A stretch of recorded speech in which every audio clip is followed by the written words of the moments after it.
Good morning, good evening, wherever you may be. Thanks for joining us today. This is the Unhappy Hour. The Unhappy Hour. It's not the Unhappy Hour. It's the Agree to Disagree show. I guess it's the Unhappy Hour when you start your program off on the wrong word, the wrong product, I suppose. But, Mercury retrograde, right? Oh, is that what's going on? I've done I've done thousands of these shows at this point. They're all on YouTube except for the several that they've deleted recently. So find us on Odyssey and YouTube and all the places. But yeah, this is the Agree to Disagree show where we're supposed to be able to talk about anything because I'm an adult and you're an adult. And adults aren't told what they may or may not say, what we may or may not think. That trash is left for banana republics and third world dictatorships and hellhole countries.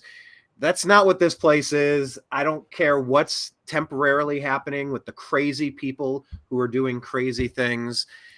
The First Amendment guarantees us the right to have real conversations about real topics. We are protected. We have political speech. We have religious speech. We have any sort of offensive speech we feel like. There is no such thing as hate speech. There is advisable things to say, and then there are risky things to say. There are simplistic ways to converse and just, hey, how about that weather? Or, you do a deep dive and dig into all of the topics, and that's what we try to do here at the New American Media is dig in to some of the underreported stories, the misreported stories, and really try to provide some countervailing views to propaganda, lies, and complete debauchery that's coming from nefarious sources. So thank you for finding us. If you haven't found this guy yet, please follow him. His name is Blake Walley. He is at TV's Blake Walley on X, and he puts his archives at thenextlevelnews.com. Blake, thanks for joining us today. How are things? Great, Brian. It's wonderful to be here, covering the crazy news. It is. Hello, everybody in chat. Hello, Deb, with your person turquoise waving and your face screen smiling. So does she type all of that stuff? The emojis. Does she type all that stuff, or does that get transcribed as like turquoise waving? Right. Well, if you're putting it in a have the code, puts out the description, but we get it. Thank you so much. We have a great audience. They're already here. Hello. That's a person. That's a person in turquoise waving. That's the best I could do on 6 seconds heads up. How about that? So thanks for joining us, of course, everybody in the chat room. We're going to cover some interesting stories today. Let me buzz through what we have. Judge Merchan should be recused for gagging Trump, yes or no? What say you? We're going to ask about Israel. Are they our greatest ally or our greatest enemy? We're going to talk about Speaker Mike Johnson. Is he blackmailed?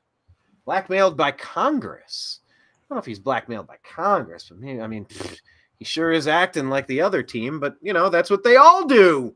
Except Trump. It's like that's the breath of fresh air that he brings because he's not a part of their thing. So we'll talk about Mike Johnson and how terrible he is. We're also going to talk about what is going on with the Ashley Biden diary. What is alleged in the diary? Why is the diary damning to the Biden administration? Why is it damning to Hunter Biden and trying to figure out how they were raised and where they came from? Birds of a feather flock together. Who is Joe Biden, a kindly old man or super creep number one? We will talk about it. I'm really happy that's in the news again because I don't like anything about this Biden feller. I don't know if you've been paying attention or not, but I don't think he's been doing much of a good job for America. We'll talk about that. Okay, yeah, let's get to that. Also, we're going to talk about the National Guardsmen. So these are the people helping our country, right? Or are they people committing treason at the border? Are they smuggling migrants? And back to that Biden administration. Did they ever intend to refill the strategic oil reserves that they emptied? All right, so we'll talk about it and more on today's episode of the Agree to Disagree show. Thank you so much for watching. Subscribe in all of the places, and we will kick today's program off right about now.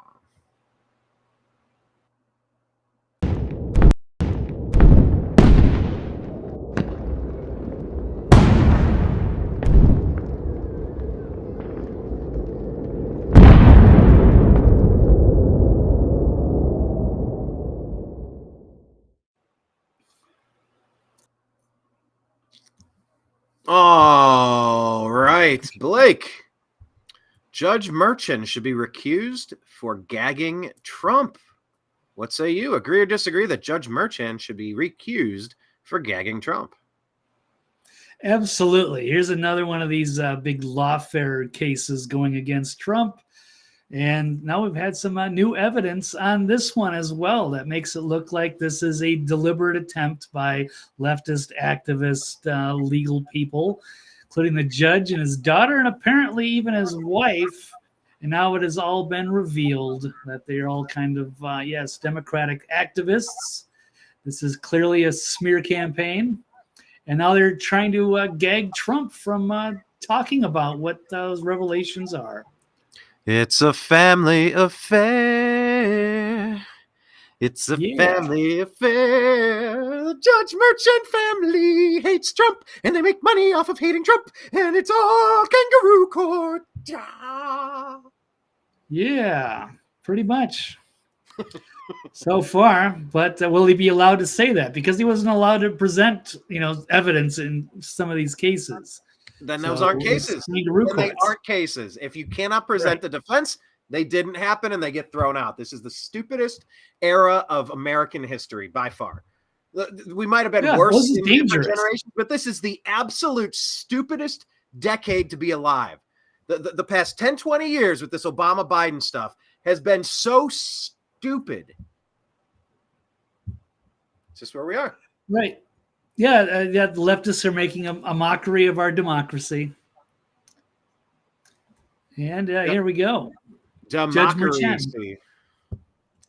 Yes, and it's election interference, and it's lawfare, and they're trying to take down their biggest opponent, and they're even breaking the rules and just making up new ones. So you can't even get a fair trial. It's nothing about that. It's just about trying to get him guilty of something so that they can ruin his chances for re-election. They couldn't impeach him, couldn't hit him with the insurrection. Now they're just trying to, throw spaghetti at the wall, hope something sticks. But in each of these cases, it seems to be, disintegrating in front of our eyes. So here we go. Judge Merchan, who silenced President Trump from talking about his shady financial ties to hush money case, rejects his presidential immunity delay effort for upcoming trial. So he silenced President Trump from talking about his family's financial ties to the current hush money case he is presiding over against Trump in New York City, shut down his bid to use presidential immunity as part of that defense. It's amazing. Yes, the 45th president, the attacks on somebody who is just serving his country. And this is the number one elected official in the world, in the United States, as in the role of president. Your job as president and commander of the military is to make sure that your elections are safe and secure and they're free from foreign influence. Your job is to question how in the world, when I was up hundreds of thousands of votes in all of these places, how did 6 states, who gave the order to stop counting? That's the question that has been asked. You've seen it on Twitter 1,000 times every single day. Today's Thursday, April 4th, 2024. Reminder, who gave the order to stop counting ballots on election night? Something this is not something that's a standard occurrence. It's his job to question election integrity when all sorts of weird things occur. When it doesn't pass the Joe Biden sniff test, that one of the least popular political figures we've ever seen somehow rises to power and wrestles the country away. 81 million totally legitimate votes. His job requires that he questions the integrity of the election.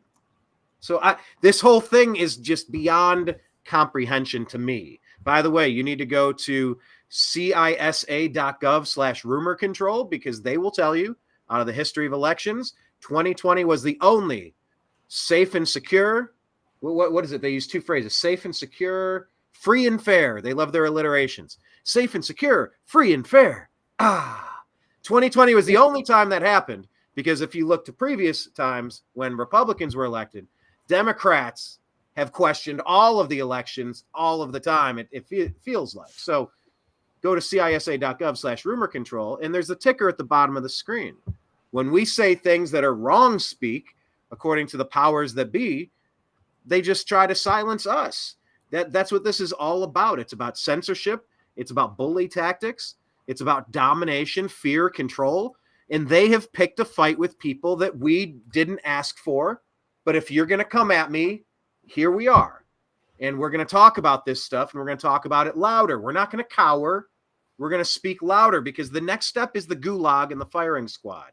The next step is being rounded up by brown shirts. The next step is concentration camps. Like, if you don't have First Amendment allowable protected speech, you have nothing. And by the way, the president has the complete authority to try to figure out, we're 15,000 sketchy votes away. You've got a list of hundreds of thousands of them. Find me the votes.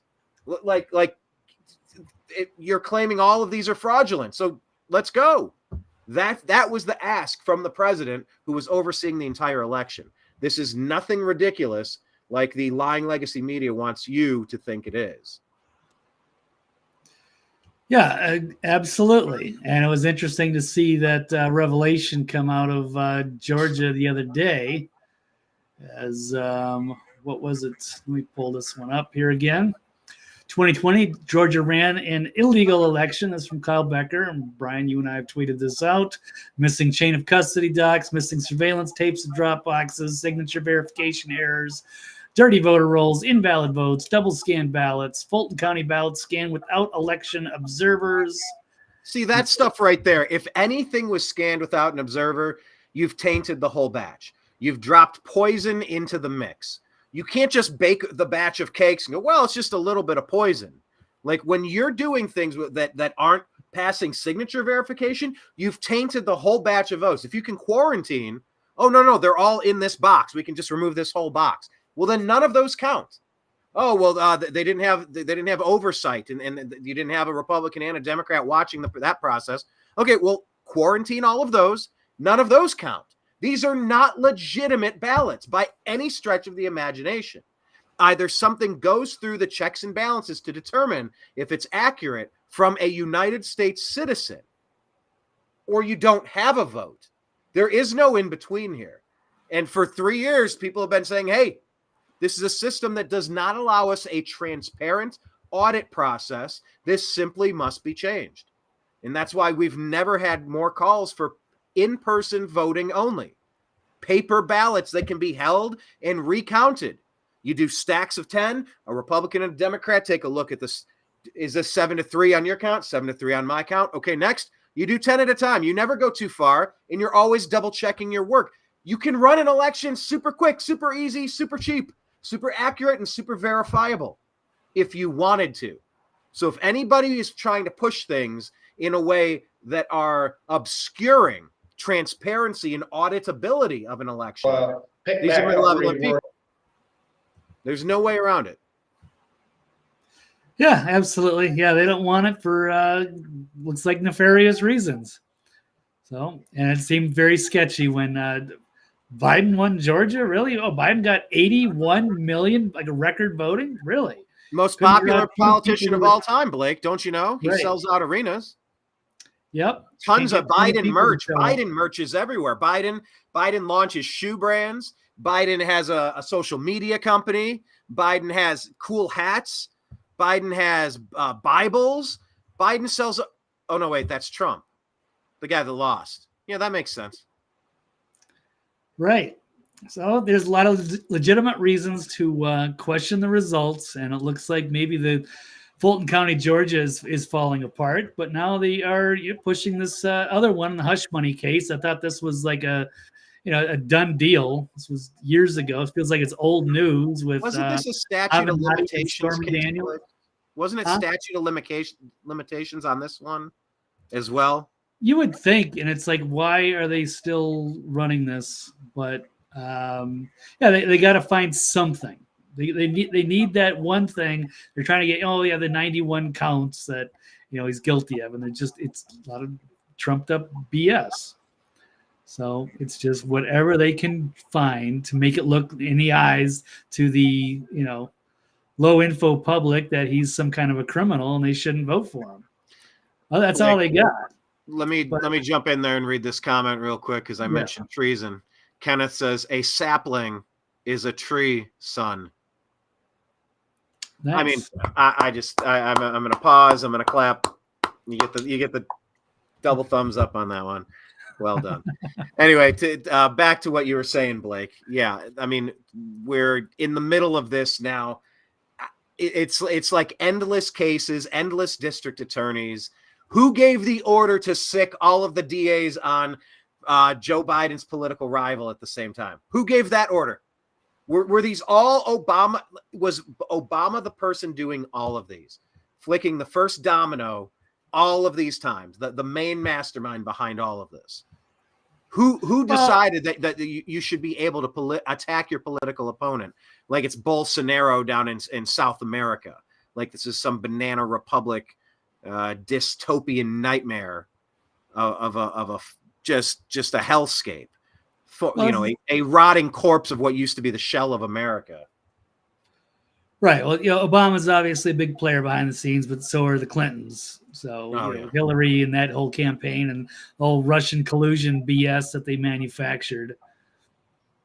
Got a FISA warrant, made up stuff with the PP tape and what have you, infiltrated his campaign. And try to take him down that way. So, but they convinced, almost half the population that Trump was actually, on the payroll of the Kremlin, pushed a hoax for years, went on a fishing expedition trying to find something. And they're just doing the same playbook here.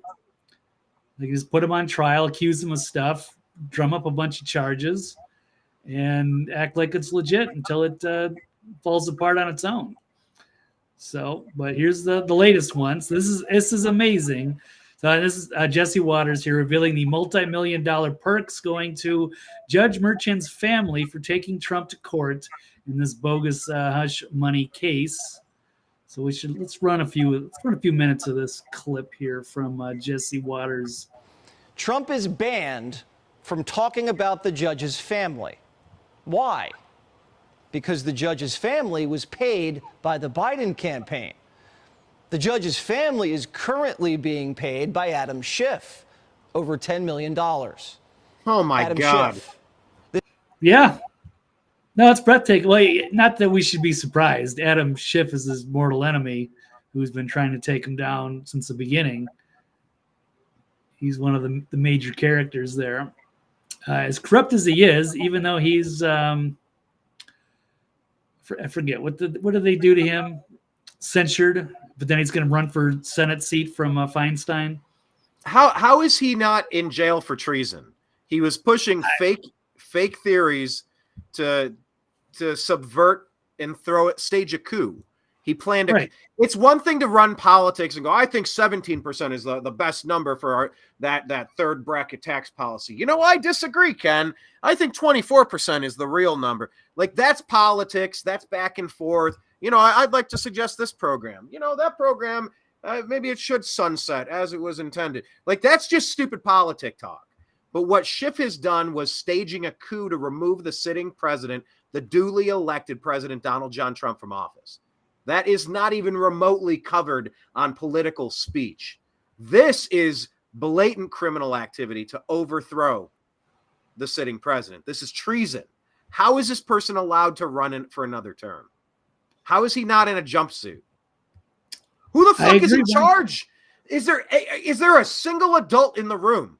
This guy should have been gone years ago behind bars. And we hear Jimmy Kimmel, we hear all these crocodile tier paid actors going on these rants, the Rob Reiners and putting their hands up, but they're all lying about their shit. They're all misrepresenting and distorting reality to push fake shit. What is obvious is what this Adam Schiff has been up to. And I, for the life of me, cannot understand why he is not in bars, behind bars, in jail, Blake. Well, it's going to take a while, but yeah, he's been censured. He's been kicked off of the committees, but yes, now he's going to be even more powerful, assuming he could actually win the Senate seat. I don't know. Apparently, I'm hearing Steve Garvey's doing pretty well against him, so hopefully some Californians will find their sanity. I just don't know. I don't trust that process down there at all. So I'm sure they'll do everything possible to make things go in Adams' favor somehow, some way. But yeah, could you imagine him as senator? But maybe at some point things will catch up to him. And it's sad that he's still there. Yes, he deserves to be punished. Yes, treason, what have you. Yes, and just for taking America on a ride for a few years, spreading all these lies on TV to try to slander the sitting president. It's not just to slander, it's to remove these people. Yeah. These are called coups, C-O-U-P. The P is silent. This is an overthrow of the duly elected president of the United States that Adam Schiff has been up to. This is what Pelosi has been up to. Cheney, Romney, Speaker, go down the list. Most of the people are in this dirty little club. What were you saying, Blake? Oh, I said Adam Kinzinger. Oh, Kinzinger. Crybaby. Yeah. He's real credible. I mean, you got all these weirdos. And this is, I thought that there was a penalty for treason. I thought that it is a death sentence for staging a coup to overthrow the president of the United States. Well, I don't get why nobody has prosecuted these people. Well, Biden's right in charge right now, so good luck with that. Who's going to do something about it? I don't know. Coast Guard. We're going to have to wait for this to unfold. It's going to have to wait a longer, unfortunately. But yes, I don't get it either. So he should have been taken out of there by now. Jesse here. Okay, let's roll some of this. This is the guy who conspired with Michael Cohen, the star witness in this case.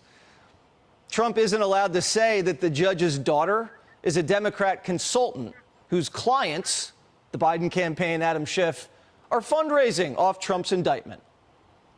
The judge's family's getting rich off Trump trials. Yeah, they're putting out these letters and emails to try to ring up money saying, Trump is in trouble in New York and we need money. So they're fundraising off of this staged trial here. It's amazing. It still hasn't gone away. And he's presiding over one. And if Trump's convicted, his family financially benefits. And instead of recusing because of a glaring conflict of interest, the judge is gagging Trump for pointing out the conflict of interest. Even Michael Avenatti says it's nuts. Yeah, I know. It's breathtaking. They cannot. This is their idea of what their version of democracy. This is a leftist coup overthrow of our republic. Supposed to get a fair trial. I mean, this is the kind of the third world country, nightmare that we never would have wanted here in America. And it's being, it's Rick been Norman brought here, and they keep setting this precedent. It's very dangerous, and people aren't even allowed to, present facts to, present their evidence and their proof of their innocence. It's amazing how they can get away. I don't know. So we'll see if it's just like I said with the election. If you can't audit, if you haven't verified the validity of, the signature verification, the identification check, like none of these things happen. Like those are incomplete. Those are rejected. Those just have to be rejected. Any case where Trump can't say, I wasn't in this place. She took that script off of a Law and Order episode. That dress didn't exist. She doesn't know what year it was. It's past the statute of limitations. Right. What the fuck are we doing here? All of those Trump arguments were shot down by the judge. Well, that's not a trial. That's not a trial when you have no right to defend yourself. That's kangaroo court bullshit, and it simply must get thrown out. It didn't happen. It's not legitimate in any way. I mean, they tried to bankrupt Trump and seize his property after that bullshit that just happened up in New York. You're gagging Trump because he's pointing out, this is an enterprise where you're cranking money. You are a money printing machine based on let's go get Trump, completely politically compromised. The eggs are scrambled on ruining me So you cannot be an impartial judge. Therefore, this isn't even happening. This can't happen. This is completely illegitimate.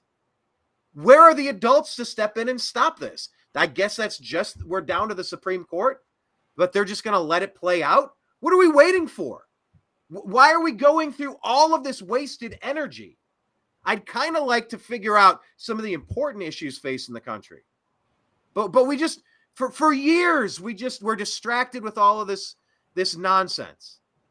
This is better than actually fixing problems that are facing the country. I just, for the life of me, I don't understand any of this stuff, Blake. No, I don't get it either. I'm pretty horrified by the reality we are faced with every day, which is why I continue to force myself to get involved and cover these news stories. I'm trying to make sense of it myself. Rick There's Norman, no logic, no common sense, no critical thinking skills. It's just people have lost their minds and our civilization is on the verge of collapsing. Rick Norman adds, he says, the Department of Justice, the Pentagon, and the Supreme Court are all bought off, as is the Speaker of the House. Anybody with power has been compromised. Yeah, that's promising there. Yeah, I think, we're probably just going to have to get after this election, if there is an election, you're going to have to see maybe a reemergence of the states separating themselves from the Fed or something. Something's got to happen. We can't continue to coexist this way. Just let the blue cities fend for themselves. Let the blue states, red states, because yes, these nation they could all very well be compromised. And if all of those federal agencies, and we're using all our taxpayer money to support that, meanwhile these corrupt politicians are sending all of our money, overseas to fund wars we shouldn't be involved in. It's amazing. While they just lower our standard of living, and now our 100 trillion, adding $1 trillion in debt every 100 days. That's just not sustainable. 15 million unvetted people flooding into our country. Remember, we were so on the brink of mandated. You can't work your job. You can't go on transportation. You can't live in society unless you have this card and take this thing inside of you. Like the ultimate Harvey Weinstein that was shot down, thankfully, by the Supreme Court. But during a time where everybody is allegedly being forced by the Biden-Obama puppet masters that you must comply with this thing or else you don't exist in society. We're going to fire you from your jobs. We're going to kick you out of the military. We're having 15 million people with measles, mumps, rubella, God knows what. No health check on any of these people, let alone no criminal background check. 15 million unvetted people flooding into the country, paid for by Democrats, paid for by blue city mayors, blue city governors, by Biden and Obama's puppet masters. They can do whatever they want, but we can't get on an airplane. They get on an airplane, it's paid for free. They go to a 4-star hotel, paid for free. Blake, we couldn't be living in any more of an upside down situation than we do currently. Everything that makes sense is the opposite right now. It's almost like they're trying to do every single thing at the same exact time. I don't know if it's out of reflex, out of the hubris of thinking they got away with 2020 and they're invincible, or if this really is pointless and we all just are sliding into an Orwellian nightmare scape. I don't know which one it is. But it seems like everything that's happening from the deep state level is the worst decision you've heard of until the next one. Speaking of worst decisions, can we hear what Avenatti has to say? Jesse was saying that even Avenatti agrees that gagging Trump was, I think that's where we left that. Yeah, pretty much. The lawyer tweeting this from prison. We can't be hypocrites when it comes to the First Amendment. It's outrageous that Cohen and Daniels can do countless TV interviews, post on social, and make money on bogus documentaries, all by talking ish about Trump. But he's gagged and threatened with jail if he responds? Yeah, and was our president for 4 years. and he's being gagged and threatened with jail for being allowed to present his own evidence. So yes, the leftists have gone full authoritarian. This is outrageous in America. And even Michael Avenatti, corrupt, sleazy lawyer, Michael Avenatti is even saying this is too much. So good for him. The judge is threatening to put Trump Huh? in jail. Well, no, I mean he's making, he's still a legal guy, and he still gets that this, everybody's got a right to defend themselves. But in this case, we're only allowed to hear one side of the story, and it's being shown that there is a massive conflict of interest with the judge, his wife, and the daughter, all taking money, raising money, and financially benefiting by taking down Trump and then gagging him from being able to present his own evidence. Or Trump for pointing this out. For pointing out that his liberal family's getting rich off this trial, and richer if he's convicted. Now, the media, who doesn't support the First Amendment or care about corruption, covers it this way. The judge overseeing Donald Trump's hush money trial just expanded a gag order forbidding the defendant and former president from attacking his own family. He doesn't just attacking his family. Nice spin. And Nicole Wallace is like, gotta be CIA. But let's hear her. Take his right to due process. He smears the judge. He harasses the judge's daughter. Harasses the judge's daughter. No mention of the fact that they're making big money off of this. And Trump, our former chief executive, is using the bully pulpit that comes with being a former president. Who is that weirdo? People in. Never seen him before. Norm Eisen, former House Judiciary Special Counsel. I heard him before I saw him. What a weirdo. Weirdo weasel. Grave danger. Quite apart from his attacks on the judge's daughter, which are totally uncalled for. Oh my God. The judge's daughter isn't 7. And by the way, 34. that guy, I'm multitasking and listening to that guy talk. It sounded like the audio had been slowed down. Like, remember when people would slow down Nancy Pelosi's words a little bit or Trump's a little bit and they sound super drunk? That's what Lego hair sounded like right there. It sounded like they had slowed down normal talk.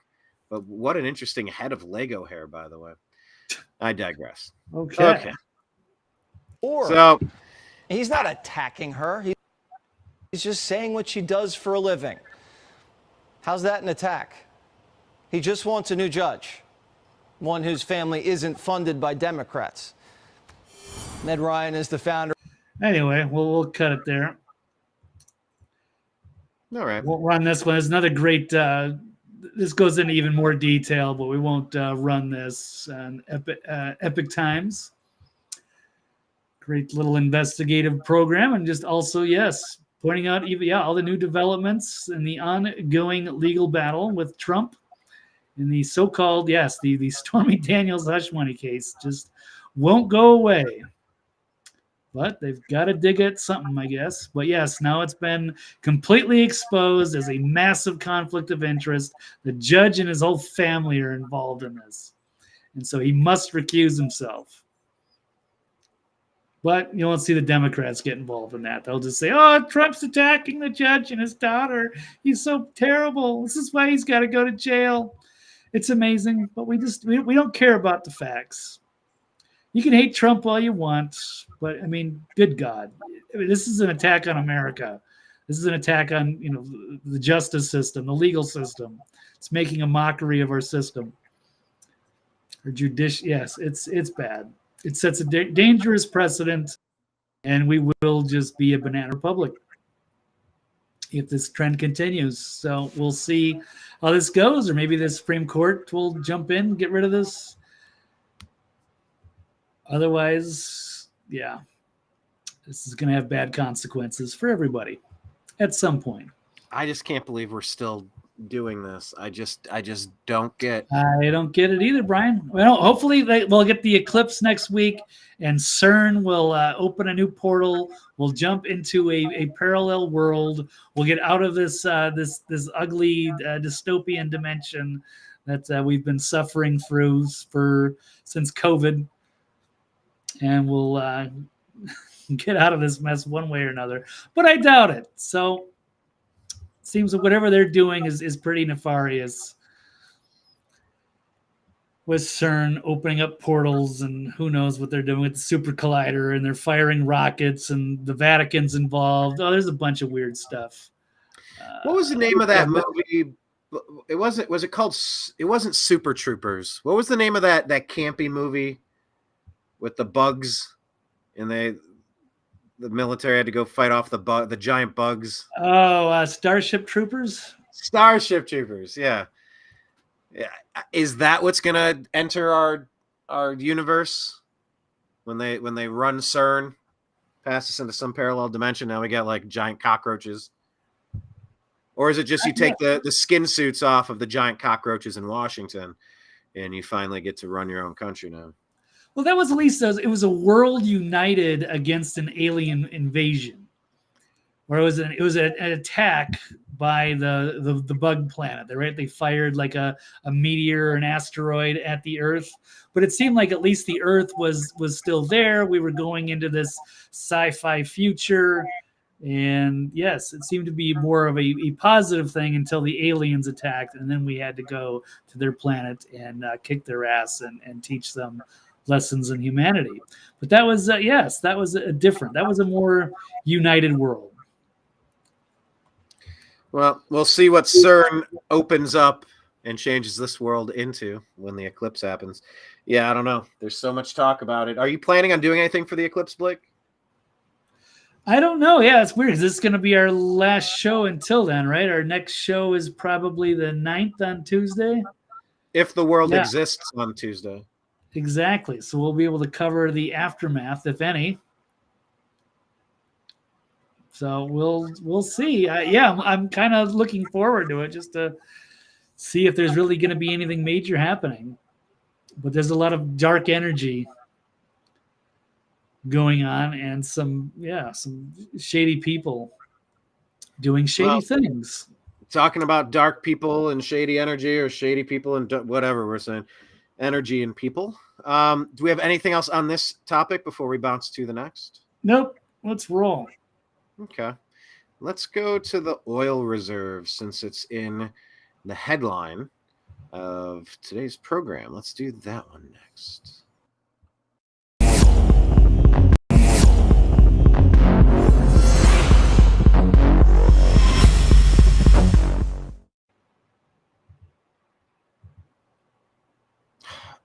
So many stories and so many segues. We could have taken that alien invasion to talk about the National Guardsmen being recruited to smuggle migrants. I mean, that would be good there, but let's go to Biden administration never intended to refill the oil reserves, Blake. Do you agree or disagree that there was never an intent to, fix what you did? Yeah. Let's Oops, I don't even see the caption up there. Do we have it on there? Oh, I clicked it, but let's try it again. Maybe I'm not. Biden administration never intended to refill the oil reserves. Yeah, that is what I am going with. Absolutely agree. I would have probably said that. I don't know. I'd have to go dig back to what when we first covered that story. But I would say, I would never have had any faith that, don't worry, they're going to do this. It's just temporary. They just want to kind of ease the gas prices for a while, and then they're going to fill them up when it goes down. No, they never had any intention to do that. So who was that said, Blake? Someone said there's nothing more permanent than a temporary government program. Yeah, what was this? Is it Murray Rothbard? I forget exactly. Maybe Reagan. We've all said a version of it. But my God, like the toll roads and stuff across the states. Oh, no, it's just a temporary toll road until we pay for the... Nope, it never leaves. Never leaves. Nope. And so here we go. They've been draining the strategic petroleum reserves to its lowest level in 40 years. And now Biden cancels the plan to refill it because, hey, it's way too expensive. You mean the Hey, we're the administration United that States. doesn't care about budgets anywhere at any time? He cares about spending money in this one area, the only place he should be spending money. Talk about us and our middle infrastructure. finger. It's America last. But if it was stocking up, Ukraine's energy reserves, if they needed the petroleum, I'm sure we'd hand it over to. We'd have a bill passed immediately. Another $40 billion or whatever it is. And then they'd probably shove another $60 billion of pork into it. Because that's just what they do. Well, they'd hide Israel behind it. They'd carabiner those two issues together so you can't unscramble those eggs. That's what they would do. That's what Speaker Johnson did. Right. These people. Right. So here we go. Biden regime canceled its plans to refill the petroleum reserve because oil is way too expensive. Comes as gas prices are once again skyrocketing. Remember, he drained it to its lowest level in 40 years. And he sold much of it to Europe, India, and China. This is amazing. It doesn't even really help us that much. So they claimed he would be refilling the oil reserve at $70 a barrel to make money. That was a year and a half ago. And by selling from the oil reserve at a higher price and then refilling it at the future at a lower price, we'll actually make money. But a few years ago, the Democrats blocked Trump from filling his strategic oil reserves at $24 per barrel. Democrats cost the U.S. billions in potential profits. So, we've got to add to the scandal. Energy Secretary Jennifer Granholm secretly consulted with what is communist Chinese energy officials before Joe Biden released barrels of oil from the reserve in 2021. Closed-door meetings to raise serious questions about the level of Chinese influence on the Biden administration's energy agenda.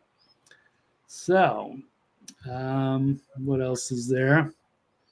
Biden crime families also received $31 million from companies tied to the CCP. The only explanation for the Biden regime's treasonous actions is that they are intentionally trying to harm the United States, according to Tucker Carlson. Yeah, but of course they've dismissed Tony Bobolinsky blowing the whistle on the Biden crime family and the fact that they are compromised. Intentionally trying to harm the United States, Blake. There's no other way to look at it. Our domestic supplies of weapons are low. They've all been sent to Ukraine. They flooded 15 million military-aged men into this country. I mean, if it isn't obvious from what happened in 2020, this nation has been overthrown. That's why our logo is an upside-down American flag. We're a nation in distress. To an observer, just simply watching this stuff unfold, what do you think the next step is going to be? If you don't think they're planning an attack between now and November 3rd, is that always the date, or is it like just whatever Tuesday is? Monday, as long as the equinox and something. Right. It'll be another international transgender something day that they'll have.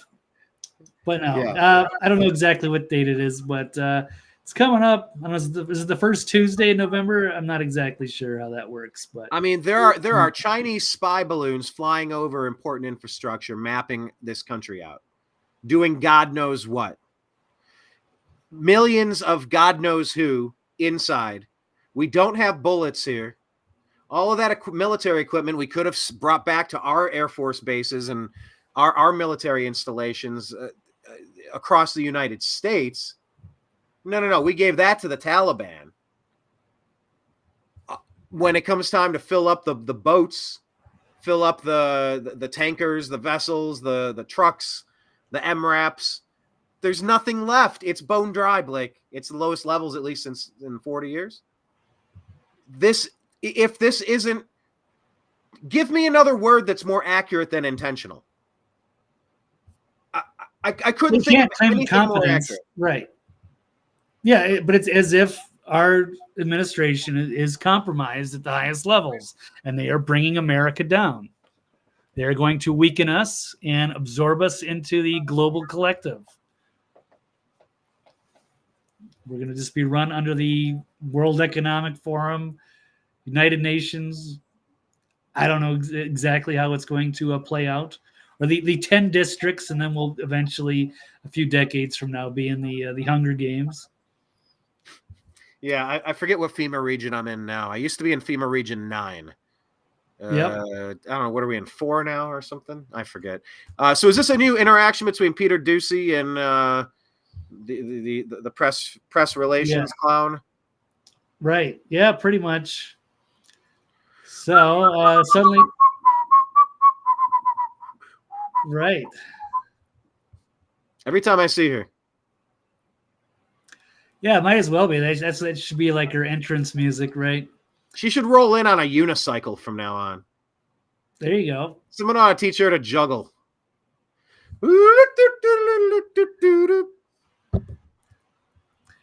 That would be accurate. That's what it deserves, right? Might as well be. But yeah, this is not funny, unfortunately. The destruction of our country. Our once beloved republic has been completely taken over from within, and it could be controlled by outside sources, but we'll see. But for right now, on this particular subject, we've got this report, of course, not refilling the petroleum reserves, which they've depleted in an attempt to make it look like gas prices were coming down. So now let's take a look at this. Today, I'm announcing a plan to refill the Strategic Petroleum Oil Reserve. Let's roll this again. It's today I'm announcing when it first all went down. Today, I'm announcing a plan to refill the Strategic Petroleum Oil Reserve in the years ahead at a profit for taxpayers. Profit for taxpayers, Brian. It was a genius move. It's going to lower gas prices. We're going to save a bunch of money. The United States government is going to purchase oil to refill the Strategic Petroleum Reserve. Today, I'm... Okay, well, apparently that did not go so well. Brian, are you surprised? I called it as soon as it happened. It's all bullshit. It's kicking the can down the road. It's trading sovereignty and strength for temporary political gain. I mean, you're selling your credibility forever. We knew this was a lie from the beginning. And we're supposed to make sure that our nation has a barrel behind every blade of grass, that we are strong, that we are mobilized, that we are prepared, and that we're ready to face down whatever may occur. This guy, I've never seen somebody more anti-American. And I still think this is Barack Hussein Obama controlling the puppet strings behind the scenes. Of course, yeah. It's not just him. It's him and his puppet masters, his team of anti-American globalist deep state traitors that want to reshape the image of a good country into trash. So I've never seen anything like this. I thought Obama was bad, but this is now Obama acting like he's always wanted to act. No, I'm not talking about a kayak trip and a chef. Or am I? Anyway, what do we got here? You're right. Things that he couldn't get away with under his term because he didn't want to be the fall guy. He didn't want to be the face of it. But now he can nobody cares about old Joe. They can let him go down and they can just flush him away and he takes all the blame. So yeah, it's easy to maneuver now with Biden or with Obama behind the scenes pulling the strings. But let's check out Kareem Jean-Pierre as she gets called out about this subject by Peter Doocy. Goodness. Okay. Thank you. First, so you guys started draining the Strategic Petroleum Reserve to try and help with the Putin price hike a few years ago. Putin price hike. Putin price hike. Putin price hike. What an idiot! Not Doocy. It's right. These Obama people, these Biden people. Right. Putin well, nothing could have. Right. You mean like when you blew up the Nord Stream pipeline? You mean like when you overthrew Ukraine to take over Burisma? Oh, you mean your fucking price hike? You assholes. Yep. God. It's amazing. Okay. to refill it, but now it doesn't seem like that's happening. Why? Well, I believe the Department of Energy is responsible for that particular component. Oh, they're not responsible now. No, they're not responsible now. Hold on. Didn't they have a big fancy press conference? That was like the last time you've ever seen Biden give a press conference. He never gives press conferences. And he stumbled through it, which is obviously why they don't put him in press conference situations anymore. They're more than willing to take credit for whatever that lie was. But now they're not responsible. It's the Department of Energy. Is she out of her mind, Blake? Well, she's got to switch the subject because it couldn't possibly be Biden. They've got to blame somebody else and then say they don't know so that they can just dodge the question, which is what she's doing. Refilling that, so I would refer you to the Department of Energy. Refer to the Department of Energy because she can't answer. I know there were certain components to that and how they were going to move forward in refilling it. They would have more specifics on that for you. Okay. Well, that's not acceptable. But yeah, Brian, you were just mentioning, yes, everything's very scripted with Biden here. And you had that former ESPN host revealing that every single question in her interview with Biden from a few years ago was entirely scripted. No surprise there. You're not allowed to do real journalism anymore and ask original questions or do any kind of pushback. It's like, but it's a big deal, I guess, to be putting, hey, do you want to interview Biden? Like, cool. Oh, but here, you got to follow the script exactly. Do not go say one word that's not on here. Do not challenge him. And then they rehearse it several times just to show you what the media is really like. No surprise there. No surprise. This is the most astroturfed campaign, the most astroturfed administration, the most astroturfed foreign policy, the most astroturfed administration I have ever seen. I know Pelosi loved using that phrase. This is astroturfed, talking about the Tea Party. I mean, people that are just looking at the debt climbing up, going, what in the world is happening? Can somebody please stop this? The house is flooding. Can someone please turn the water off? Just a bunch of amateur plumbers going, my ankles weren't wet yesterday. I feel like something's wrong. Oh, but that's astroturf to announce and say, I don't like where we're going. We're in trouble. I'd like to stop because this is dangerous. That's astroturf, but not this administration. Everything about these guys, this Obama, it's all contrived. It's all, I mean, how many stories have we talked about? We gloss over it. We don't live in the wacky realm of conversation too very often, although I love that stuff. I'm born and raised on Unsolved Mysteries and Coast to Coast AM, so like anything wonky, I want to dig into it. But how many times have we talked about Biden wearing skin suits or a Biden impersonator with the mask on? And you see the zoom in. Those are different earlobes, and look at the eyes, and the smile's different. Now he's like a skeleton. Chomp, chomp, chomp, chomp, chomp. I mean, everything about this administration feels fake. They're not even at the White House. That's a set of the White House. They're not getting nothing about this has felt real since 2020, since the elections went down. All of it seemed like a really bad Hollywood script. Yeah, I would absolutely agree with that. But still, we have so many people that are continuing to go along with it. Or we've left the theater. We're trying to, but there's still so many people that are just, they find it compelling and they actually believe it. It's a terrible movie. I want it to end. But I'm trying to walk out of the theater, but I can't. You know what movie you're seeing? You can't leave it. You know what it is? What is it? It's a movie I actually saw in a movie theater with Bill Murray, Groundhog Day. Really? Roses are red, violets are blue. I'm schizophrenic, and so am I. Yes, Groundhog Day. Or no, I'm actually conflating. I'm confusing Groundhog Day and oh god, that was his other movie. I'm going to look that one up. I forget, but I'm conflating those. Anyway, you'd be in a movie that you can't leave. That is Groundhog Day, and that's what I'm trying to say. They're both Bill Murray. Okay. Let's move on with this nonsense here about the Biden administration never intending to refill the strategic. Beware, everybody. Keep some extra gas at home. Get some extra supplies at home. But I want to talk about this as well in the Biden administration and the southern border. Are the people who are supposed to be doing their job actually doing their job or doing the opposite?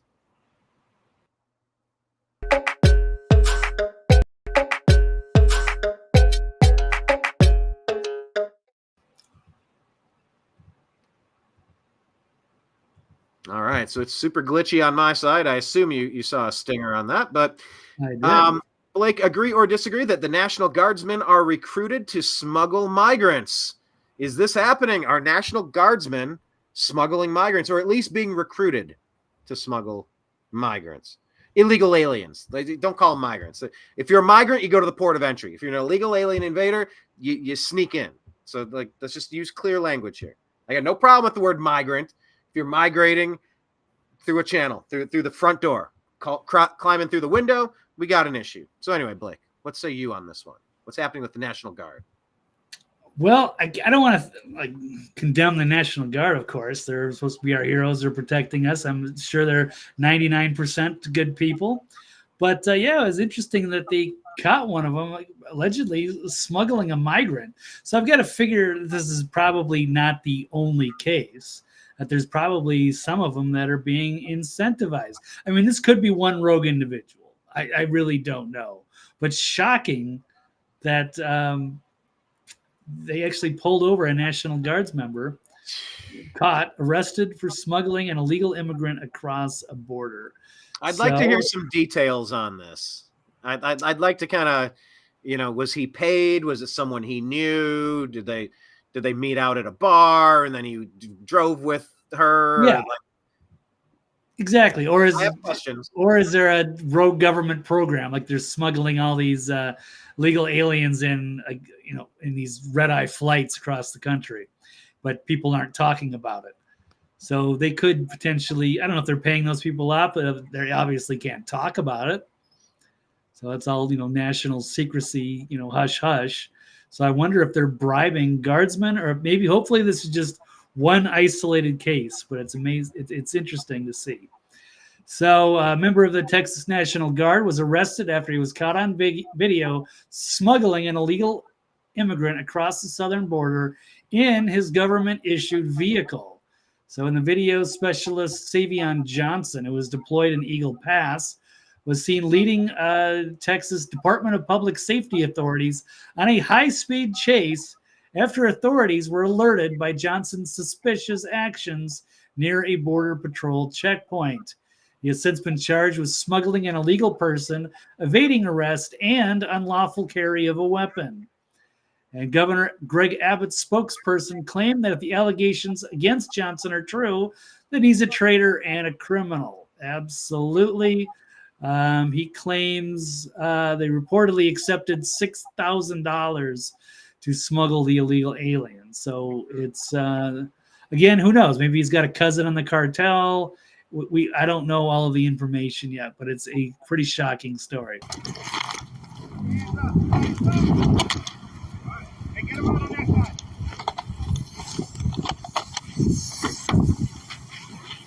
Out this way. Come on. Turn around. Don't mind your back. Why are you running, dude? I got very, very scared. Oh, what? You don't see fucking red lights? I know, I'm just very scared. He's a driver. Get him. For the body. Driving through red lights because he's scared. He's running away from authorities, going through red lights.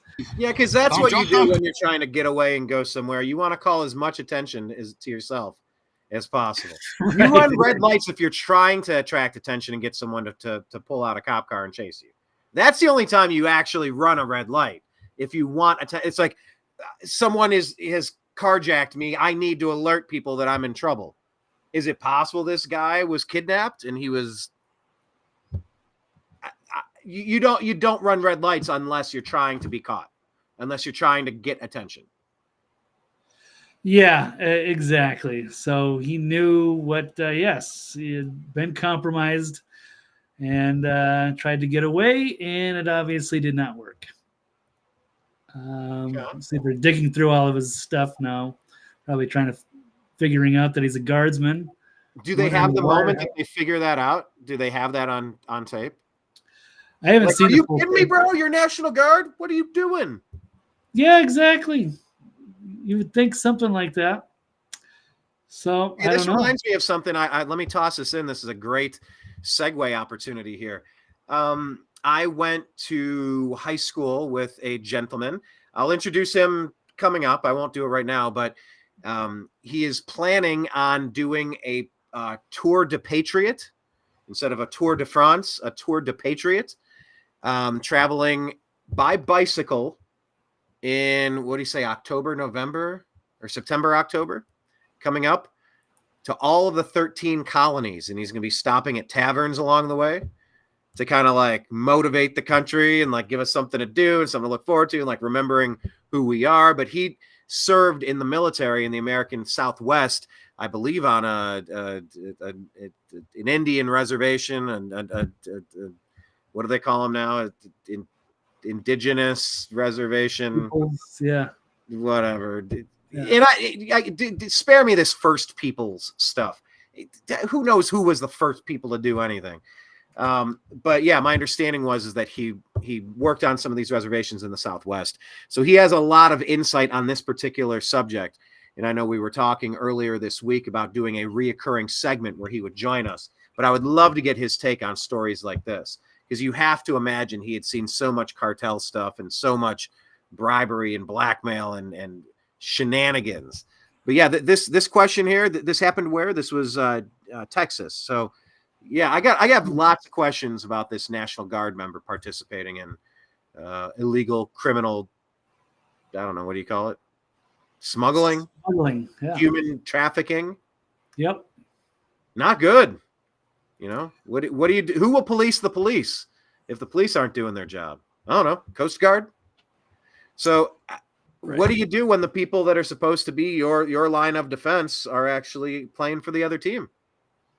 Well, hopefully this is an isolated case, because that would be pretty horrifying if there were multiple people getting paid under the table by, say, elements of the Biden administration to smuggle in illegal aliens, because Texas has, amped up their efforts to stop. And the Supreme Court has backed them up on this. So we're getting an illegal invasion, and these people should be arrested. Agreed. Coming into the country illegally. Agreed. Anything else to add on this particular story? Not yet, until we get a development. So yeah, I would love to get some follow-ups on this. Is this a part of a larger? This is where the investigation. I mean, who's investigating? Who would want to investigate? They're on millions of people smuggled in. Why are we getting hung up on one? I mean, this is their plan. This is not accidental. Anyway, speaking of the plan, let's pivot to. I just want to highlight this. Let me pull this up from the Telegram feed here. This is about what the plan really is. Oh, geez. I had the article. Now I lost it. Or was it on X? There we go. It's on X. It was Elon Musk. This is a Rolling Stone article if we're going to be talking about what's going on at the border and what is the plan and who are committing crimes and who is not. Let's pull this up here.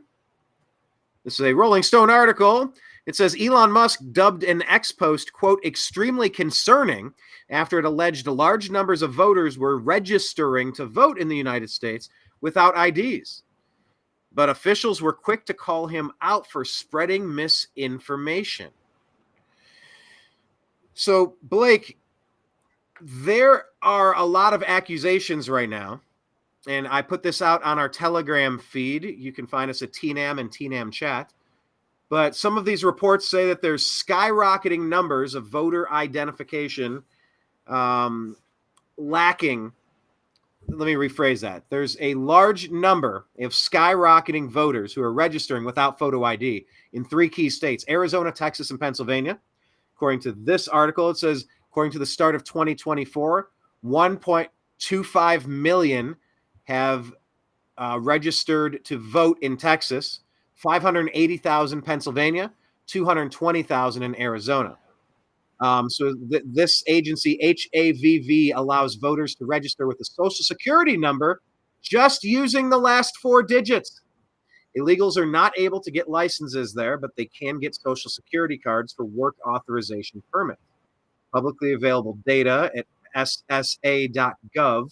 So this is kind of what they're talking about on the Rolling Stone article. And there's a little bit of debate as to whether or not this is or is not happening, Blake. But if the plan is to get people signed up to vote without actually being a citizen of the country, how concerned should we be that it's even remotely possible that this could be happening? And what in the world are we supposed to do between now and November if what's being accused, hundreds of thousands of illegal aliens signing up to vote, what should be done about this? What can we do? Because if nothing is done, maybe it's just another Democrat, head scratcher. How did they pull this one off, Blake? What say you?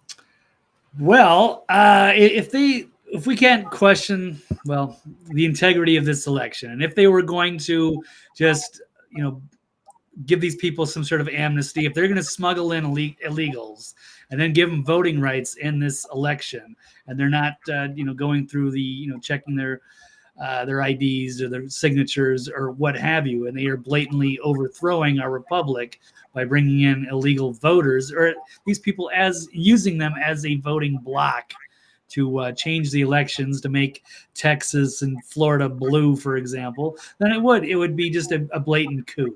And I would just say it's time for to be a dissolving, I guess, of the United States, and it will have to go to more of states' rights, or maybe just red states and the blue states. We have to find some kind of peaceful way to live amongst each other, but we have our own different rules, and we'll have to sort things out from there. But our country is compromised at the highest level, and the Fed is going against the interests of the republic, and they should not be. Their authority should be not recognized. It should be challenged. So yes, it'd be time to just divide the country into red states and blue states. Because that would be but I mean it seems to be happening. So they will do everything it takes to win this election, even if it's to legalize illegals, if it's to lower the voting age, if it's to not have signature matches, if it's to have mail-in balloting again, or 2 weeks of early balloting, or just stopping counting in the middle of the night and then finding boxes full of. Right, keep counting until they win. It's shocking. Harvesting. Often they might find the exact number needed. Yeah, so we can't continue to coexist with these people. So if they want to have the illegals, then let the blue states have them. And we'll see how it unfolds as it evolves with red states and blue states, and who's prosperous, who's not. And as long I don't want to see a civil war. That would be awful. But hey, if the Democrats want these policies, then they should be allowed to have them. They should be sit in their own mess of their own making. That's fine. Maybe that's the best way for them to learn, and then we can welcome them back into the red states if necessary. But we need to have a serious reality check. So no, we can't bring in people to change the course of this election just because they don't want Trump back in. It doesn't work like that. But they're making it happen. So what do you think, Brian? Yeah. Well, speaking of making a restream for 3 minutes here, trying to share you this secondary page, and then it crashed the system and had to reboot my microphone. So all of that stuff aside, I'm trying to show you this screen that I'm looking at, but it will not let me do that on my side. But the Well, Rolling I Stone can article pull it up. Is this the continues. Rolling Stone article? Yeah, the second one. I scrolled down. It says Stephen Richer, who's the Maricopa County recorder, quote Who tweeted. should not be taken seriously. Stephen Richer is super corrupt in Maricopa. Explain. I think he was the only Republican that got elected. Yeah, he's deep state uniparty, bad dude. Stephen Richer is not who I would consider a credible, open, transparent. Should not be if anything. Shouldn't be allowed anywhere near the election. But yes, he's their corrupt little recorder. Well, speaking of someone you shouldn't take seriously, this is a Rolling Stone article, if you will. Right. Paging the Tsarnaev brothers for front page duties. But anyway, they quoted him and said that Stephen Richer responded to Musk's post in an 8-part response, offering the billionaire clearer insight about how voter data is processed and presented. They said Richer is a registered Republican and self-proclaimed owner of many, many Musk-related products. He says only 39,000 new voters registered in Maricopa County in 2024, and in Arizona, that number is about 60,000. So he's just disputing that the numbers are not as high. And then he's further explained that Arizona requires proof of citizenship to register to vote. And though it can use Social Security numbers to verify proof of identity, it puts them on a federal-only list, meaning they have only provided federal identifying materials instead of state driver's license or ID, with only about 30,000 voters in all of Arizona falling on that list. Well, why is anyone on that list? Why is anyone on being discriminated against appropriately? Or that it may or may not have been on more than one occasion that somebody I know could have walked into their polling place. Oh, I'm sorry, you must be a registered Democrat to vote in these primaries. Oh, I'm sorry, you must be a registered Republican to vote in these primaries. And maybe you just say what you need to say to get a vote anyway, and you go cast a perfectly valid vote. If people are on restricted lists, it doesn't mean that they are prevented from tossing their vote into the wrong spot. It depends on who's sitting at the counter that day. So anyway, they continue that it's disproportionate college-age students. And they don't have access to a birth certificate. You know, you're right. All of these Richer things that he's quoting. No photo ID. Yeah. Yeah. How do you get into college without a photo ID, you asshole? Anyway, if you want to read some crap, go to Rolling Stone. But concerned, this is what I have in front of me here. If I didn't tweet this out, I'm going to tweet this out right now. This is from SSA. Yeah, I will post this because this is just kind of giving raw data. Just posted now. I didn't have a chance to title it anything. Social Security Administration weekly data for Help America Vote Verification, HAVV, transactions by state with the week ending in 2024. Just here's a place to go do some additional research. If there's a single person who's not in this country legally, they have no right getting anywhere near a voting booth. And we have to make sure that that happens. Okay.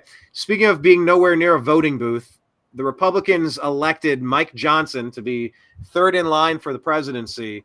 But now people are openly questioning if he is being blackmailed by Congress, Blake. So what say you? Agree or disagree that Speaker Johnson is being blackmailed by Congress? Well, you know what? I'm just going to agree with it because that seems like to be the modus operandi. So they like to find some dirt and get their hooks on you. I don't know. I mean, it's possible they could go after his family or something. Who knows what these demonic dark forces will do so that they can continue to, control the levers of power in Congress. So this is put up by Marjorie Taylor Greene, suggesting that Mike Johnson is being blackmailed. Introduced speculation that the Speaker of the House, because his views have changed so much. So she spoke to Tucker Carlson on his new show, and she has emerged as a vocal Johnson critic in recent weeks, saying Louisiana Republican has completely changed his character, leading to speculation that he may be being blackmailed. Now, there has not been any evidence to substantiate this view. And Newsweek contacted Johnson's office by email to comment on this story. I'm sure he's going to say, yes, I'm being blackmailed. Help me. Yeah, we can trust Newsweek. So Mike Johnson has completely changed his character in a matter of 5 months after he's become speaker. She added that while Johnson is a Christian and a conservative, his commitment to passing aid for Ukraine and the $1.2 trillion spending bill to fund government agencies passed last month shows he is changing. So Mike has made a complete departure of who he is and what he stands for, and to the point where people are literally asking, is he blackmailed? What's wrong with him? Because he seems completely disconnected with what we want. So, I mean, that's very possible. Haven't we seen plenty of people go in there and they seem to be doing the gung-ho? They're going to change things. They're going to straighten out Congress, and then they just seem to be shells of themselves after a while. Who knows? Maybe they get,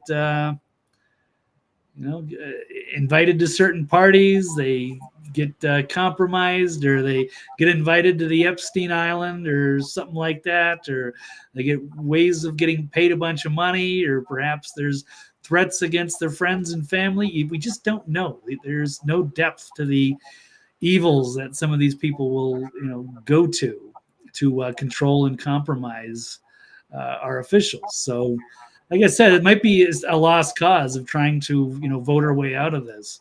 At some point, hopefully, maybe it'll just have to go to states for a while and reduce the Fed, or the blue states can have the Fed. I'm not sure until we can flush out all the bad actors and put the United States back together again. But we've got some major corruption problems. This just seems to be getting worse, even though we have good people that we think are going to do good things. And here's another case. So I don't know what's going on, but I would take it, reasonably seriously. And I don't like, some of these bills that he's passed. So we'll just say, he probably is being blackmailed. If it seems like it, if it looks like it, it probably is. Yeah, very disappointed. Very disappointed with these budgets. They hold on to it. They write it in advance, and then they drop it at the last second, so you have no chance to. Why are we not trimming 5, 10, 20% off of our budgets every year? With the amount of debt that what is going on? We're just aiming at the side of a mountain, and we just keep flying faster and faster toward it. So it's like at some point you do have to wonder, do we have a kamikaze pilot right now? Does this person even give a damn if I make it home for dinner to see my family? Does anyone care that I'm yelling this at a brick wall and nothing's happening? I don't know how much longer we have. We're not operating like a sane person would. We're operating like some mix between a meth head, a drunken sailor home on a leave for a weekend, a college kid at spring break, an Alzheimer's patient who can't put his shoes on. We're like every worst version of every age range. A toddler shitting his pants. Like the United States government is operating like the worst character traits of every age of humanity from birth to death. And it feels like we're the crazy ones for pointing this stuff out. Perhaps we're living in a cuckoo clock. I don't like this Speaker Johnson guy, and I don't know if Marjorie Taylor Greene has a fix or an ask. What are we going to do? We're going to swap him out and put somebody different into that number 3 position. They're trying to get Speaker Haywood Jeffries. What's that guy's name? Haywood or Jim Jeffries? Right. No. Haywood. All right, well, what is that guy's name? Speaker, the Democrat minority leader. Yeah, I know you're talking about. Trying to overthrow Hakeem Jeffries, I think. Hakeem Jeffries, thank you. Yeah. So the Republicans have bigger things to worry about than who's negotiating their terrible deals. But I don't know. All right, speaking of Brian, we got deals, lightning round. I got 10 minutes. Let's cruise through the rest here. I think we got a few stories left, right? Yep. Speaking of terrible deals. Yeah, basically like 2 left. Okay, well, Brian, agree or disagree? Israel is actually our greatest enemy, not really our ally. What say you? Well, and that perfectly connects to the Mike Johnson thing about the budget. Why was Ukraine and Israel linked to the southern border of the United States. One is urgent and important and crucial to us. And then there were the other two things. So I can't make any sense of it at all. What say you? Well, on this particular issue, I'm not going to say that Israel is our greatest ally or our most dangerous enemy, but I think the Netanyahu regime within Israel is probably our greatest enemy right now. I think he's got to go yesterday. He should have been gone months ago, and he's only going to make things worse for us and probably embroil us into World War III. He should be reined in. They need to have new elections, I think, before things get any more dangerous. But let's take a look at a few stories here. This is put up by Mike Adams. Far from being an ally, Israel is actually America's most dangerous enemy. And that's because a lot of it is, yes, Netanyahu. And we'll just say, how about this? Israel attacking an Iranian embassy in Syria to provoke Iran and then rope the United States into World War III. Yeah, not our problem. I don't think we need to be getting into a conflict with Iran or a proxy war supporting Israel against Iran. So they continue to move through with their what looks like blatant genocide. They are committing war crimes, and they have bombed an embassy in Syria. I'm actually not 100% if it was the embassy or something close to it. But it's dangerous to make these sorts of maneuvers. So I understand we want to get these hostages out from Hamas and out of Gaza. How many days has it been that Americans have been held hostage by these monsters? How many American hostages are left? I don't actually know. Why is this not front page news every day? Like this is this type of story that should lead the broadcast, even if it's just to give an update and move along. Like, if it fits a political narrative, this thing would be flashing red nonstop if it hurts a Republican. But when a Democrat is in charge, like they just ignore the story. Very little fanfare, very little follow up on this. These are Americans behind enemy lines, attacked by right. Well, that should be the focus, and yeah, instead it's divisive, and I feel like Israel I don't want to say Israel per se. I say the Netanyahu regime within Israel has really been heavy-handed in their response to the 10/7 attacks, and it just continues, of course, escalating further the other day with this bombing of these food workers that were in coordination with the IDF, still got blown up. And you got Ben Shapiro here accusing Chef Andres of blood libel. That's because proclaiming that the World Central Kitchen aid workers were targeted deliberately by Israel while coordinating their location with the IDF. But that's not really true. Yeah, I mean, nobody's saying it was intentional. That would just be ridiculous. Right. We're not exactly people saying that it was intentional. I didn't hear that. Some people believe that it is intentional. Who would believe that they would intentionally do that, and for what reason? Because they coordinated their right, but they had no reason to go and attack a food truck. People are starving over there. They're trying to bring aid, and this is kind of something. I'm sorry, this is something I see the Netanyahu regime do. Is just commit these war crimes. They'll kill journalists. They'll kill hospital workers. They'll blow up churches. They don't care. And then they'll act like it's not a big deal. And of course, they'll never take any responsibility for it. But a lot of these people around the world are really upset about this. Yeah, and the Central Kitchen is not good. And Jose Andres was supportive of the war. He actually strongly defended Israel's war on Gaza on October 16th. But now Ben Shapiro wants us to think that he's a raging anti-Semite full of irrational hatred for no particular reason. And this shows, Chef Andres in a tweet from months ago explaining this. But then, yes, these as soon as his food workers got blown up, he changed his tune. He's not happy about that, nor should he be. And then you've got the Israeli government spokesman refusing to apologize for killing of the food aid workers. No surprise there. And you even have this propagandist Prick Kirby Defending Israel's right to bomb food convoys into Gaza. This is a tweet from Gerald Salente. We'll watch this quick clip. Nothing playing on my side. We're not seeing it. Oh, okay. How about this? I don't know if the audio is not real good on this. Let's see if we can hear it.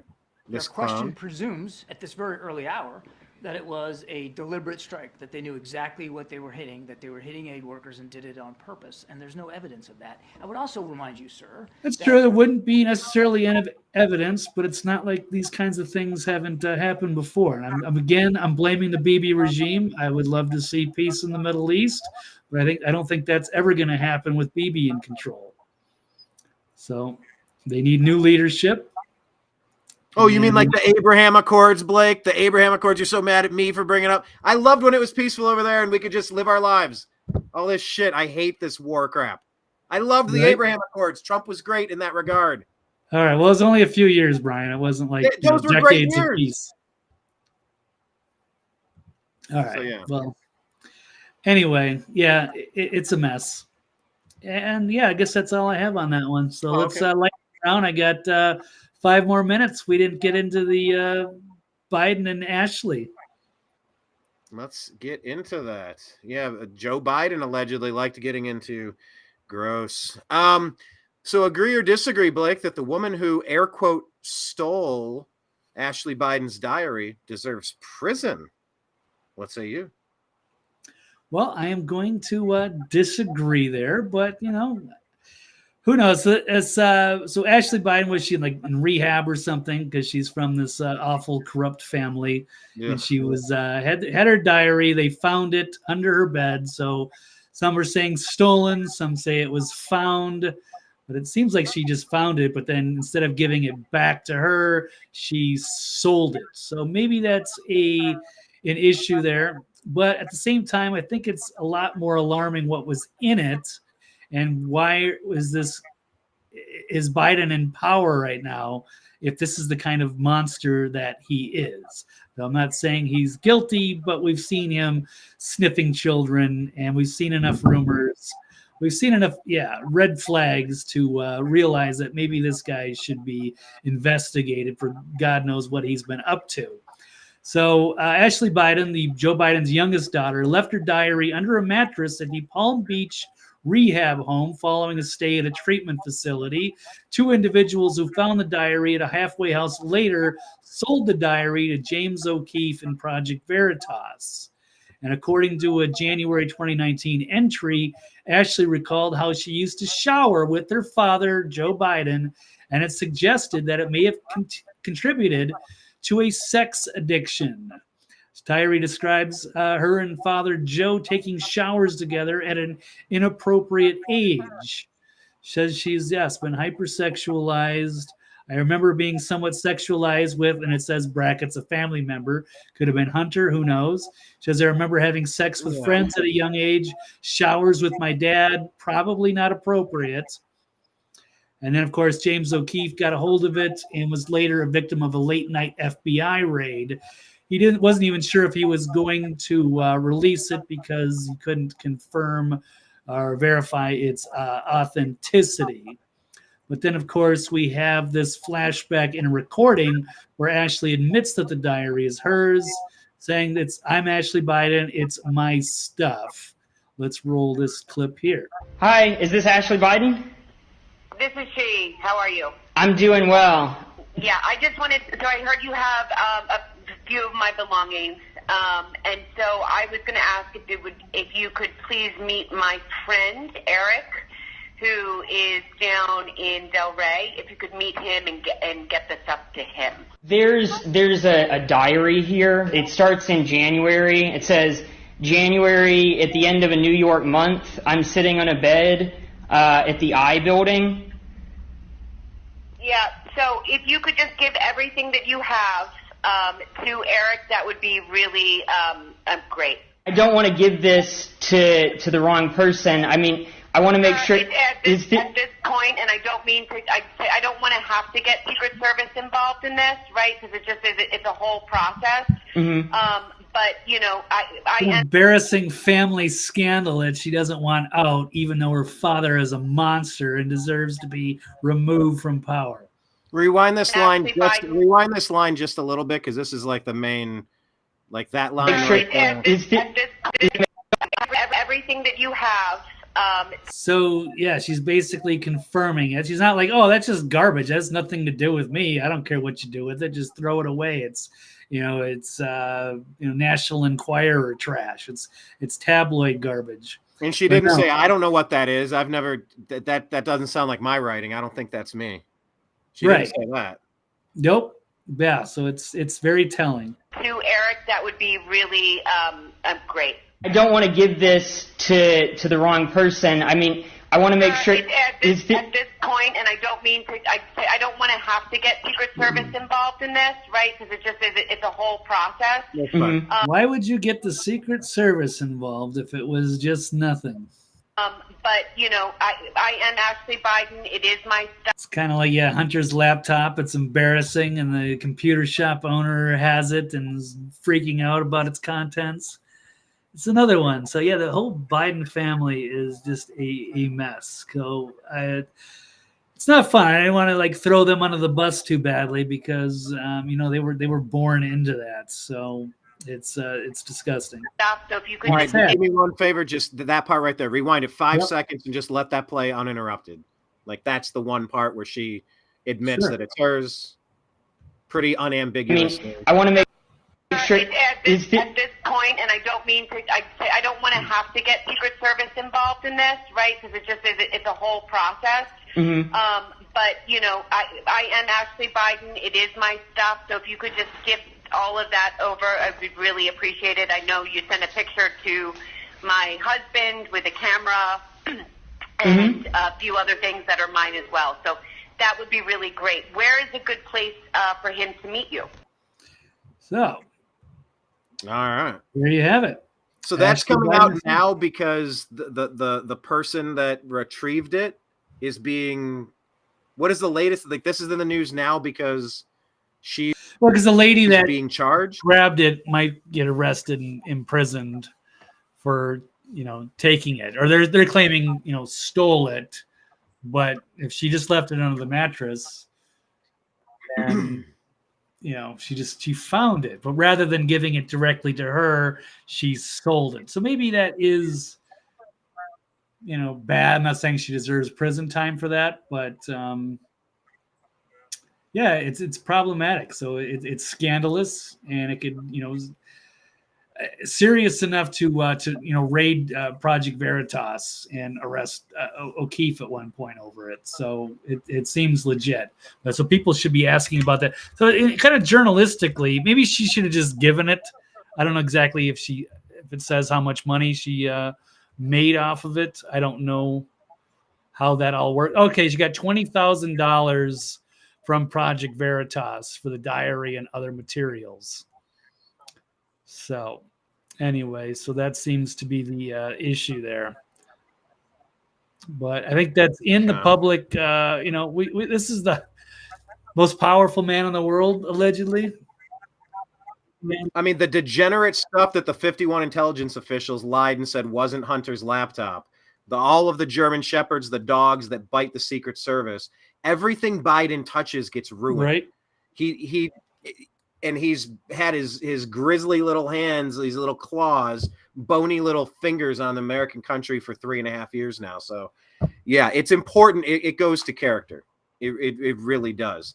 Okay, then we'll keep following this. Yeah, exactly. But I've got to run, unfortunately. But yes, it's been delightful. Look forward to next show. Good luck with the eclipse. Everyone, thank you so much for your participation. That was great. Yeah, good to have everybody here. Thank you for all the wonderful comments, and have a great weekend. And we'll look forward to catching what happens next time. So until then, I got to run. TV's Blake Walley on Twitter and thenextlevelnews.com. Thank you, Brian. Thank you, everybody. I'm out. Absolutely. Thank you, Blake. You have a good rest of your evening, sir. Yeah. I mean, today's topic, what was it? U.S. oil reserves emptied and millions register to vote without ID. I mean, these are the accusations. These are the things we're trying to make sense of as a country and figure out how do we proceed. I was reading articles about how many companies with shareholders, they will not do mail-in votes anymore. Of course. I mean, if you could hand something to a friend of yours and put it directly into their hand, or you could ship it off across the country and it bounces around God knows where, and it's something of importance, why wouldn't you just hand it to them? The vote is sacred. You know, there are accusations about people registering to vote without having to show full ID or just 4 digits of an identification card, the last 4 of a social. Oh, well, that just gives you that just gives you a temporary work number so you can, that's just so, you can't drive. It's not a license. Well, it's for local elections only. It's not for, who's checking any of this stuff? Who's checking state to state that any of these protocols are being followed? Signature verification. Chain of command, chain of custody. If chain of custody is broken, that's something you can't accept either. There are too many points of failure in any sort of voting that is not in person. Paper ballots that you can count. A Republican and a Democrat, you do stacks of 10. Did you get 5-5? Yep. Okay, next. Did you get 9-1? Yes. Did you get 10-0? Yes. Did you get 4-6? Yes. And you just count and it's over real quick. That's how we vote. These accusations are terrifying. So you could either believe that guy in Arizona, who Blake says has no credibility in the Rolling Stone article, or Rolling Stone, who have no credibility. Or you could believe Elon Musk for tweeting that. Or maybe the truth is somewhere in between. You can go find countervailing views at cisa.gov/rumor control. You know, they'll tell you what they think you want to know. Okay, you're God, you know everything. Go see their countervailing views. You know, we had another video taken down a couple days ago because the V word was mentioned. Simply mentioned. Had another one, an interview with Jim Mars, taken down because the V word was mentioned. It's like,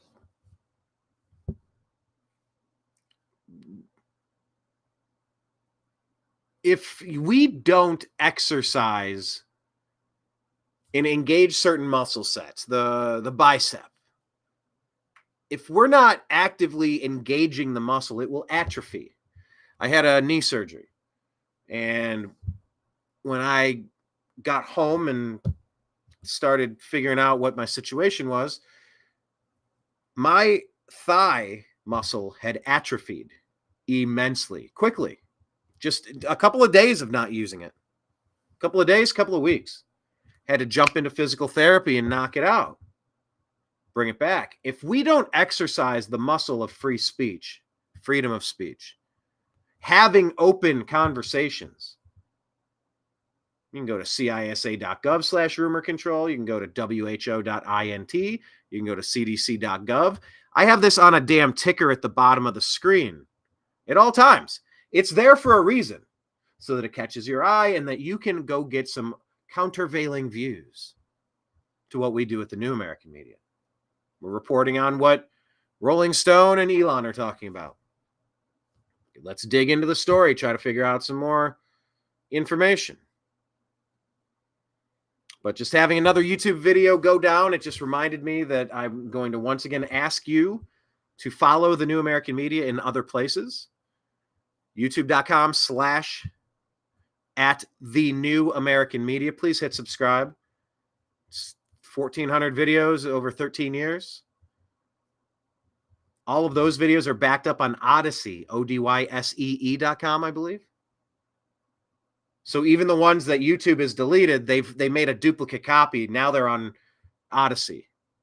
I want that option on Rumble. I don't know why they don't have that. That would be such an easy way to migrate YouTube over to a sane network.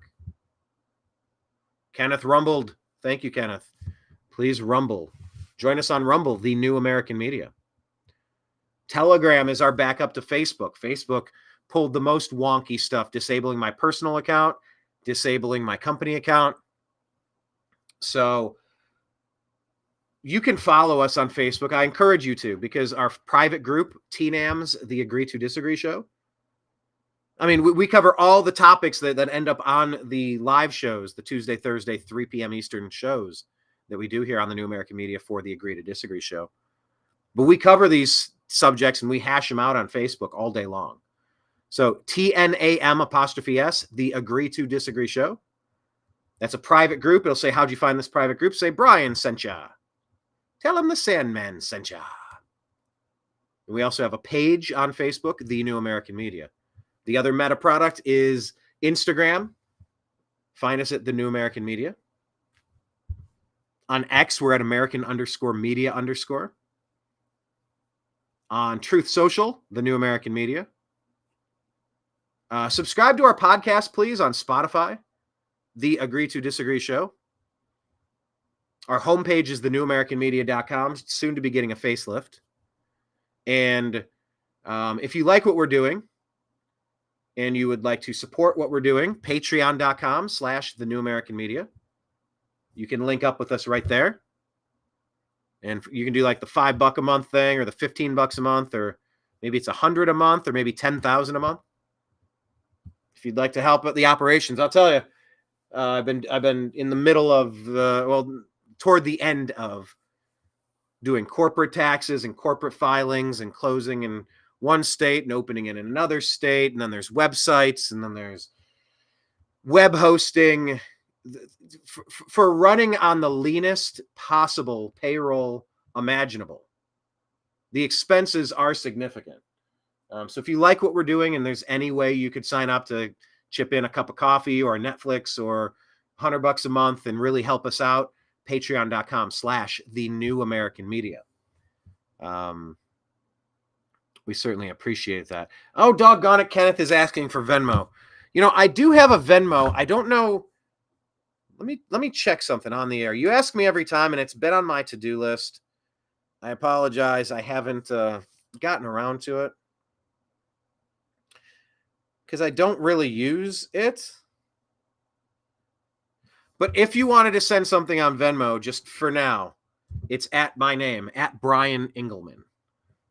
BrianEngelman. Okay, you could do that. How about that? And yeah, I think what I'll do is I will do a company account for TNAM or for the New American Media or the Agree to Disagree Show. I'm not sure. Maybe set up a parallel account. We also have PayPal, but yeah, we just want to be connected with you as we move from April 4th to the election. We want to get through this tumultuous time, hopefully in one piece, hopefully peacefully. That's my intention. That's my hope. But we simply need some form of representative government. Yeah, Bitcoin. Yeah, you know, I need to get there's a way I can give out the wallet information and you guys can just drop a donation in that way. I might have to double check how to do that. I'm not entirely certain as the logistics. But yeah, I was an early adopter into Bitcoin. I tried to buy one coin and I was just going to keep it forever. It was $200 at the time. I tried to buy one coin, but the app I was using, it took me to 0.44 of a Bitcoin because it took fees out and however it calculated it. It capped the transaction at $100. So I got half of a Bitcoin for $100. Half of a Bitcoin now is maybe 35,000. They cashed me out at like $7,000 or something, $6,000 or something like that. I wanted to just keep it in and ride that parabolic wave.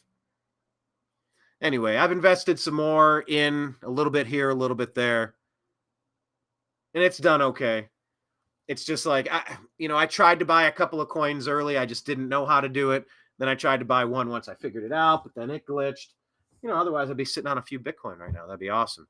But yeah, please be like that guy who paid for a pizza with 21,000 Bitcoin. How fun is that? How crucial is that? Anyway. Okay, cool. Thank you for the reminder. You still have one Bitcoin left. That's great. I say keep it. Silver dude. Yes, silver is a great way to hedge. You know, it's one thing to have Bitcoin, but it's like if the grid's down, what are you going to, you don't have anything. So tangible stuff. And if you have gold, it's like, yeah, that's cool. But like, you can't get a sandwich for a piece of gold. You can, but you don't get change. Hey, can you break this gold coin so I can have a turkey sandwich? And they're like, no. If you have like a silver 10-cent piece, you know, worth $2, $3, $4 or something, $5. Okay, can I get a sandwich? I got a silver coin. Can I get a sandwich? Sure. That's an equal exchange of goods. 500 ounces of silver?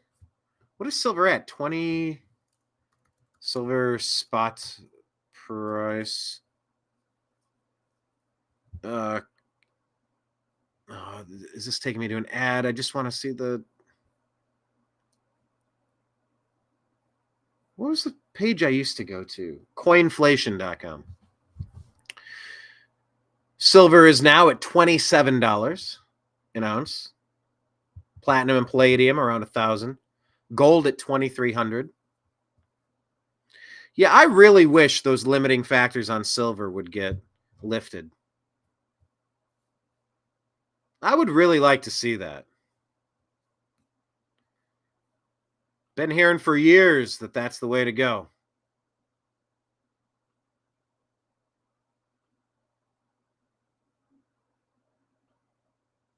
But who knows?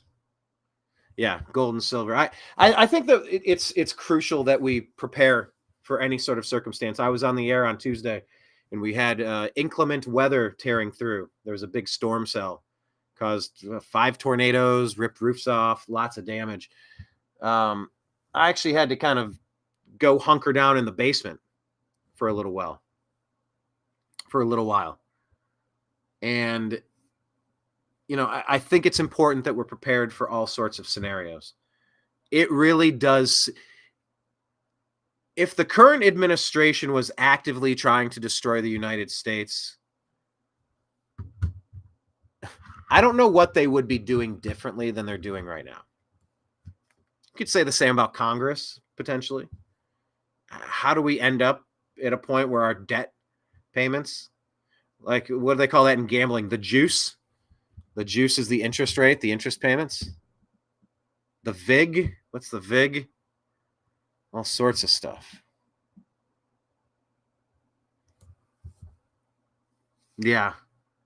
We're paying $1 trillion on interest every 100 days. That's unsustainable. That will necessarily collapse the country. There is no getting around that. And so whether we're preparing for a tornado or a civil war, an economic collapse, it's all part of the same story of just getting your life into a position where you're going to be malleable. Is that martial arts training like Bruce Lee, to be like water, to have no form? Some of the stuff's a little woo-woo, but some of it really makes sense. If you need to grab and go right now, do you know where you're going? Do you know what you're grabbing? Is it in one spot? Or are you going to be paralysis through analysis? Your go bag, your get home bag, your bug out bag. Do you have stuff for your pets? Do you have medication? Do you have protection? Do you have some coins? Yeah. Do you have a place to go? Do you have a property? Are you living in the middle of a nightmare cityscape? I was doing that for a long time. I'm looking up. I have a picture of the view of the garden that I created in Los Angeles. And I liked a lot of the stuff I was able to accomplish living in Los Angeles. And you know, just working on the community. We put a big urban garden there with oranges and limes and grapefruit and lemon, kale, and tomato, and strawberries. I mean, on a drip irrigation system. I loved what I was able to do with limited resources there in Los Angeles. And I got that picture right there at my desk. I'm looking up right at it. And right underneath it on my vision board, I say, I had to let go. There was a clip out from some magazine that says, I had to let go. And I did. I just had to let go. I would have theoretically stayed in Los Angeles for a while. I would have tried to keep my place.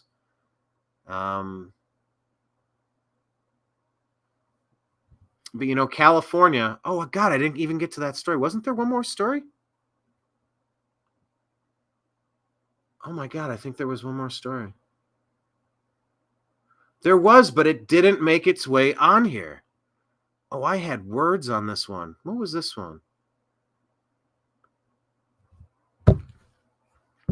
Japan has cleaner cities because they aren't run by Dems.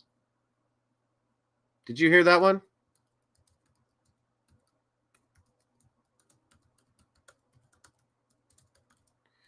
This was from our good friend Jimmy Kimmel. No, I do want to say something about this. I can't believe this one got left off of.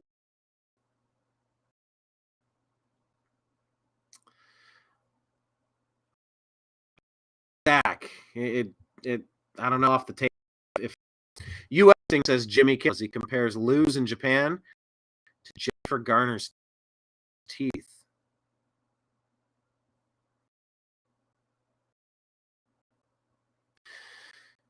Okay, so soon after his trip to Japan, USA is a filthy and host of the talk show.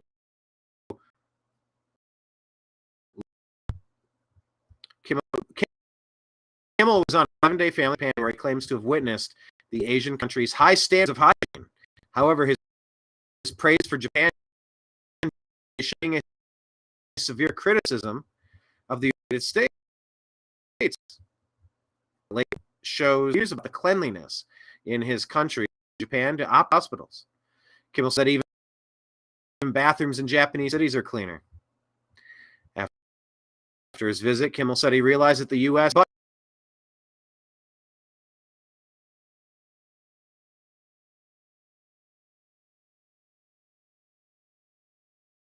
Gardner to his series of comparisons. In an attempt to emphasize how clean the bathrooms were in Japan, Kimmel says that their loos were cleaner than Jennifer Garner's teeth. The law of the Japanese cleanliness set his stay in Disneyland. However, he said that ever since he returned to his home in the U.S., he's been feeling dirty. It's like the whole country is Disneyland and we're living at Six Flags. I've been home 36 hours. I've never felt dirtier.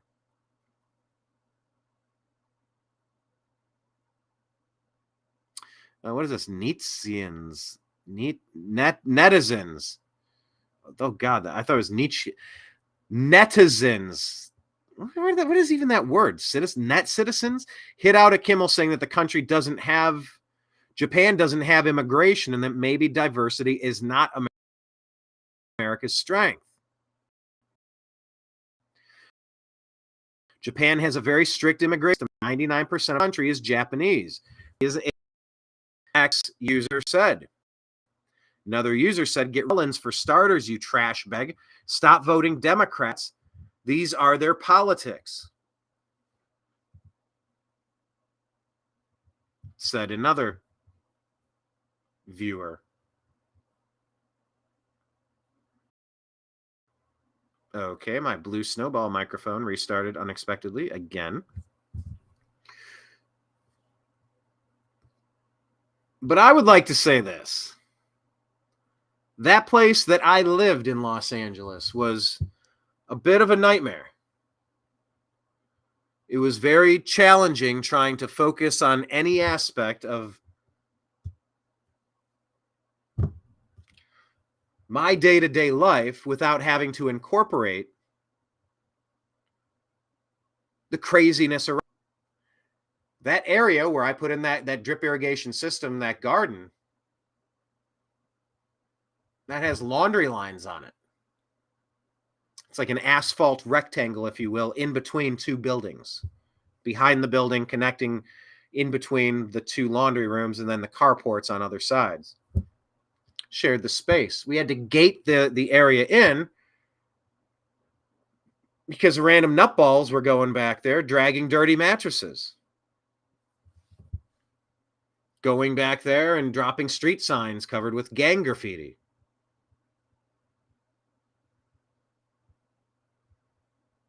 I mean, we had break-ins to the laundry rooms. We had break-ins to homes.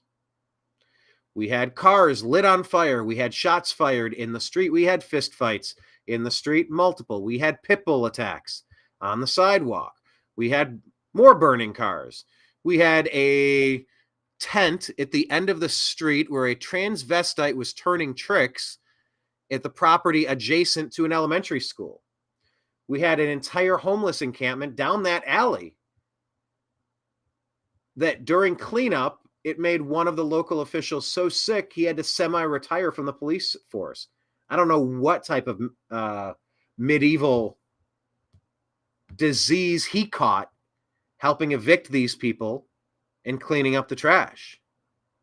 California is full of trash. California has done this to themselves. There is no sane person who would want to live in filth. It's not complicated to keep people from congregating at the corners, with the shopping carts, with the tents, with the sprawling trash, and the drugs, and the crime, including the violence and the theft. 90% of the problems happening are being caused by 80% of the same people. Jimmy Kimmel, you should feel dirty being in the United States, being in California. I've been to your show. I've been up at Hollywood and Highland 100 times. Right there. Seen concerts behind you had a stage back there. I think it's 30 Seconds to Mars saw him perform there. Never went in for a taping. Although I really have a hard time recalling if Jimmy used to be funny. I feel like he might have used to be funny. In a previous day, I thought Jimmy Kimmel was entertaining. I haven't found him to be entertaining for years. So it begs the Mike Johnson question. Speaker Mike Johnson. Is this person blackmailed? Is this person bribed? Why do they have Trump derangement syndrome to this level? I don't think anti-Biden people have Biden derangement syndrome, because derangement would make it seem as if we are having actions and thoughts and reactions to something based on non-reality, based on... Let me rephrase all of that.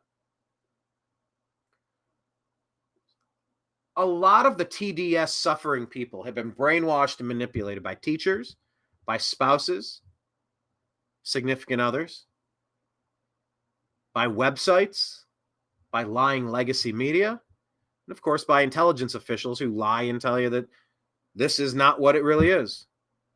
Misinformation and disinformation. If you have a negative opinion of Joe Biden, he's earned it. He's really earned it. If you have Trump derangement syndrome,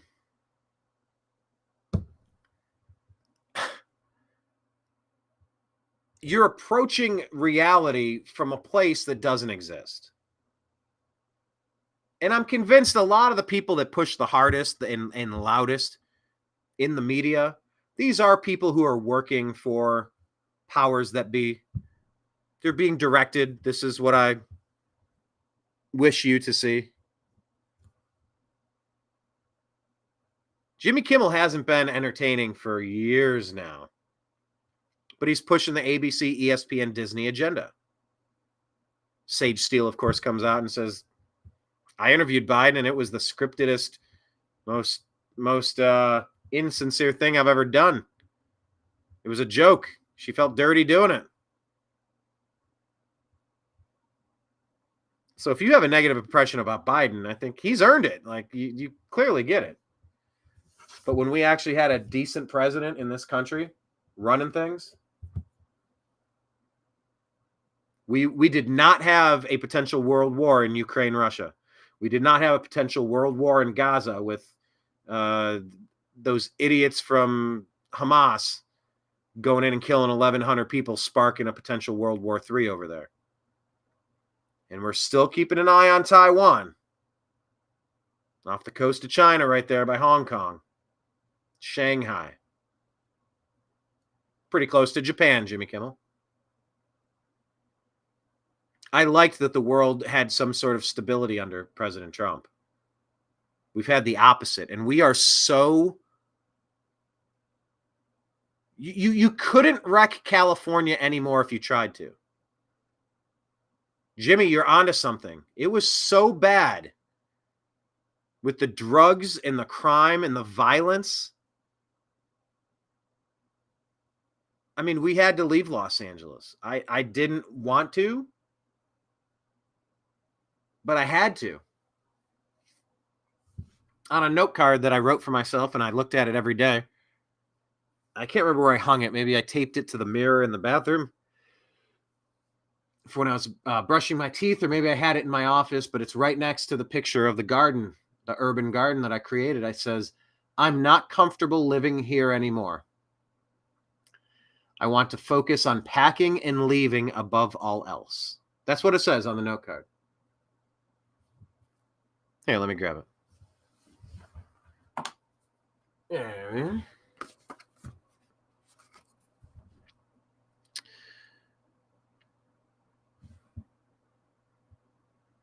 Screenshot that.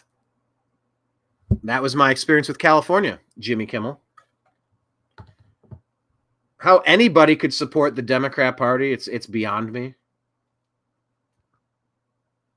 When they run policies that run good people out of California, like me, you're doing something wrong.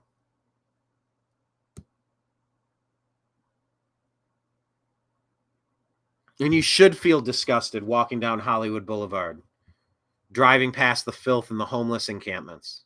This is not America. These Hoovervilles popping up like in the Great Depression. This is madness, utter madness.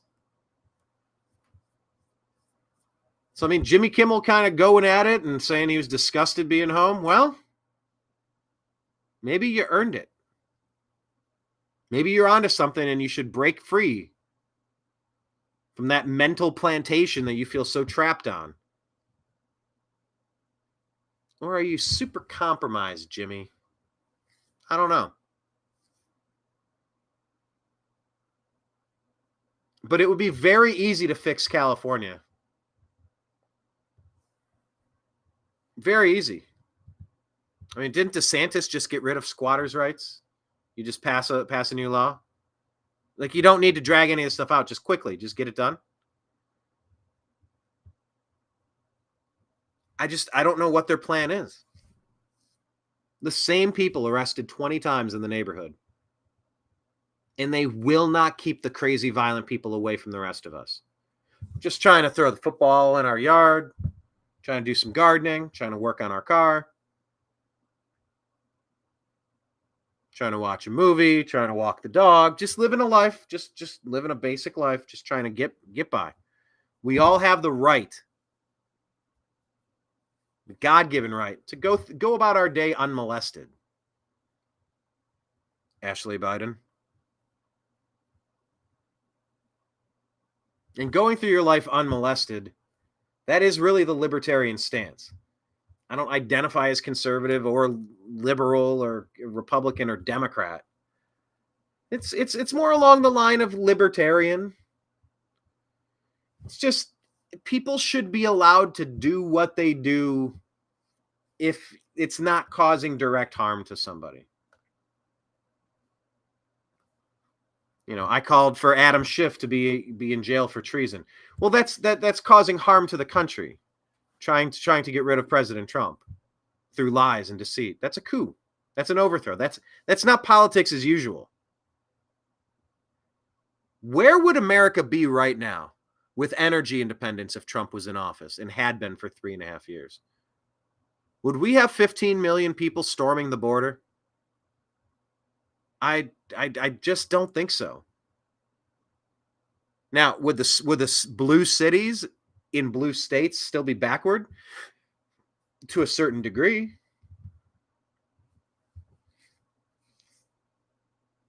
Yeah, Japan was crushed, Hiroshima and Nagasaki in World War II, and look how they rebuilt.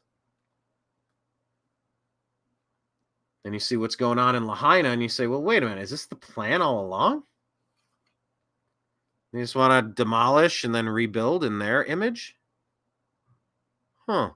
Is that what the attacks on America and Americana and white, straight, Christian males?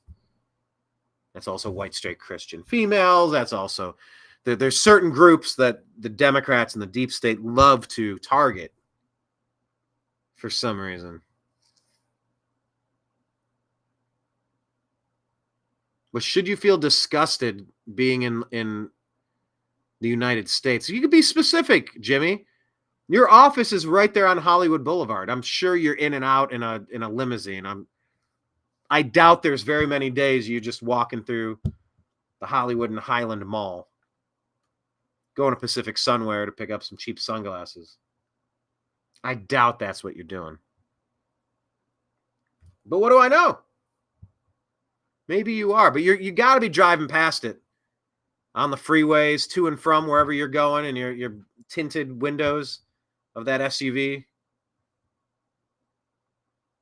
I remember flying into Jamaica. Flew into, oh, geez, where did I fly into? Forgetting the name of the city. This is always at the top of my head. I can't remember. Montego Bay. And we stayed at some villas in... Anyway, from Montego Bay to the resort that we were at, it was about an hour in between. Actually, I do want to look that up. It was the Daniel Villas.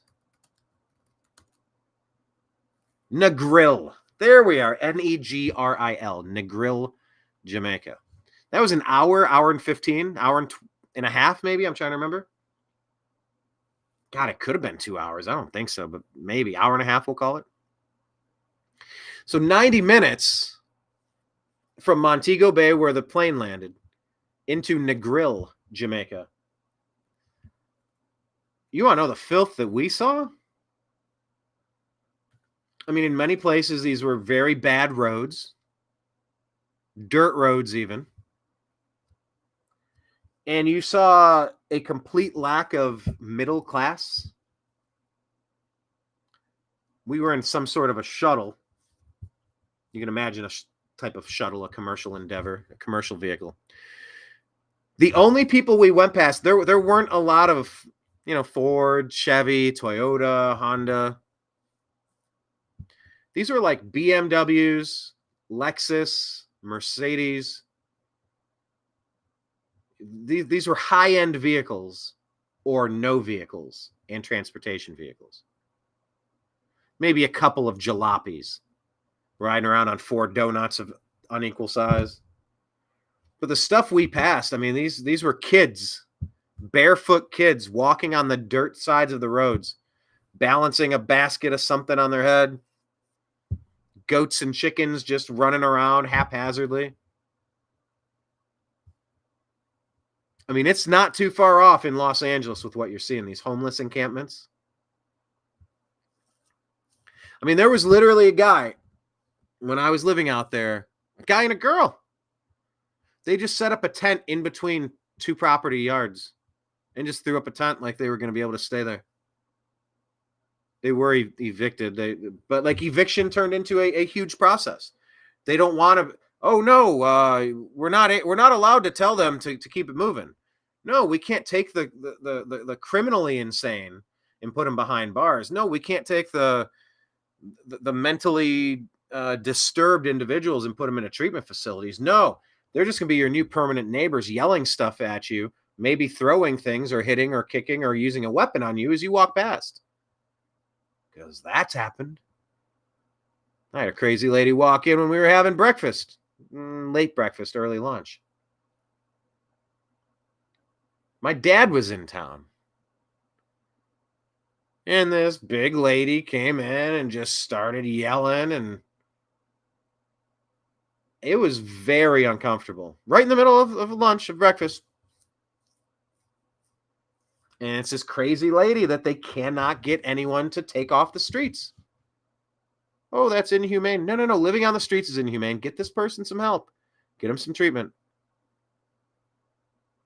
If they're not committing crimes, there's ways to keep crazy people, but this is not, but, California doesn't have to be run this way. The only way California is going to be run this way is if it's intentional. And the only reason you would do everything wrong is if you're intentionally trying to destroy the state. If you intentionally extrapolate upon that, the only way that you're making the decisions that Joe Biden administration is making is if you're intentionally trying to destroy the United States of America. Yeah, Tucker Carlson and Marjorie Taylor Greene, of course, they're saying what we've all been saying for years. But I love this Jimmy Kimmel story.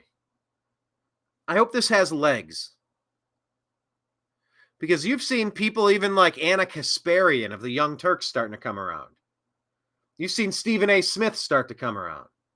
I expect an avalanche of people spewing a little bit of common sense to stand up and endorse President Trump this time around.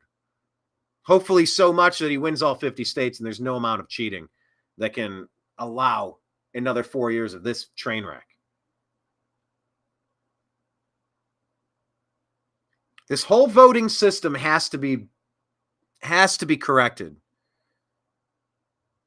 Just automatically sending out blank ballots to random people unverified through the U.S. Post Office. If this is all going through the post office, then the post office is running the election. Who elected them to run the United States federal elections? Nobody did. Because I even question if the people in New York, Chicago, Los Angeles, no matter how left-wing and progressive they hold themselves to be, I find it almost impossible to believe that anybody could really go in on voting day and vote to stomp on their own foot, to slam their own car and their own hand into the car door. Like that gag you probably saw 50 different versions and varieties of with Buster Bluth on Arrested Development. I just binge watched that series. Slamming the hand into the car door. But I just find it hard to believe that people would intentionally do things that are not in their best interest. Any parent, why would you vote for a soft on crime district attorney that's going to let crazy, violent, dangerous people spinning around with their eyes closed, arms out with weapons in their hands? Just, your kids walking to school, you're walking your dog, you're washing the car, you're getting your mail, you're talking to the neighbor across, and it's just crazy, blindfolded, drunk person spinning around with knives. You harness those people and take them where they need to go, and it's not spinning around on the streets. That's compassion. That's actually giving a shit about your neighborhood. New York is crumbling to pieces. Chicago, you're seeing all these cities being invaded intentionally right now. I took 3.5 years of Spanish class. I've traveled to Mexico multiple occasions. I love speaking Spanish. It's one of my favorite things to do. It is one of my favorite things to do. And I'll tell you what, if you have any sort of acumen in the bilingual realm, next time you talk to someone who's from there, talk to them in as much Spanish as you can. And of course, it'll be broken Spanish and como se dice, no entiendo, repitas por favor, you're like, I don't understand. Can you repeat that? Despacio, slow down. Como se dice? How do you say? Repeat that, por favor, please. People light up. I had a great time in Mexico for Cancun spring break peak week. I think that we're in spring break right now for a lot of people. Happy spring break. Be safe.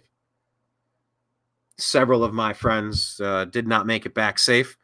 Had a car crash. God, 6 or 7 of them died coming back from Florida, going to Ohio. I think somewhere in Kentucky on the freeway. Be super safe, please. I like Mexican culture. I like Mexican people.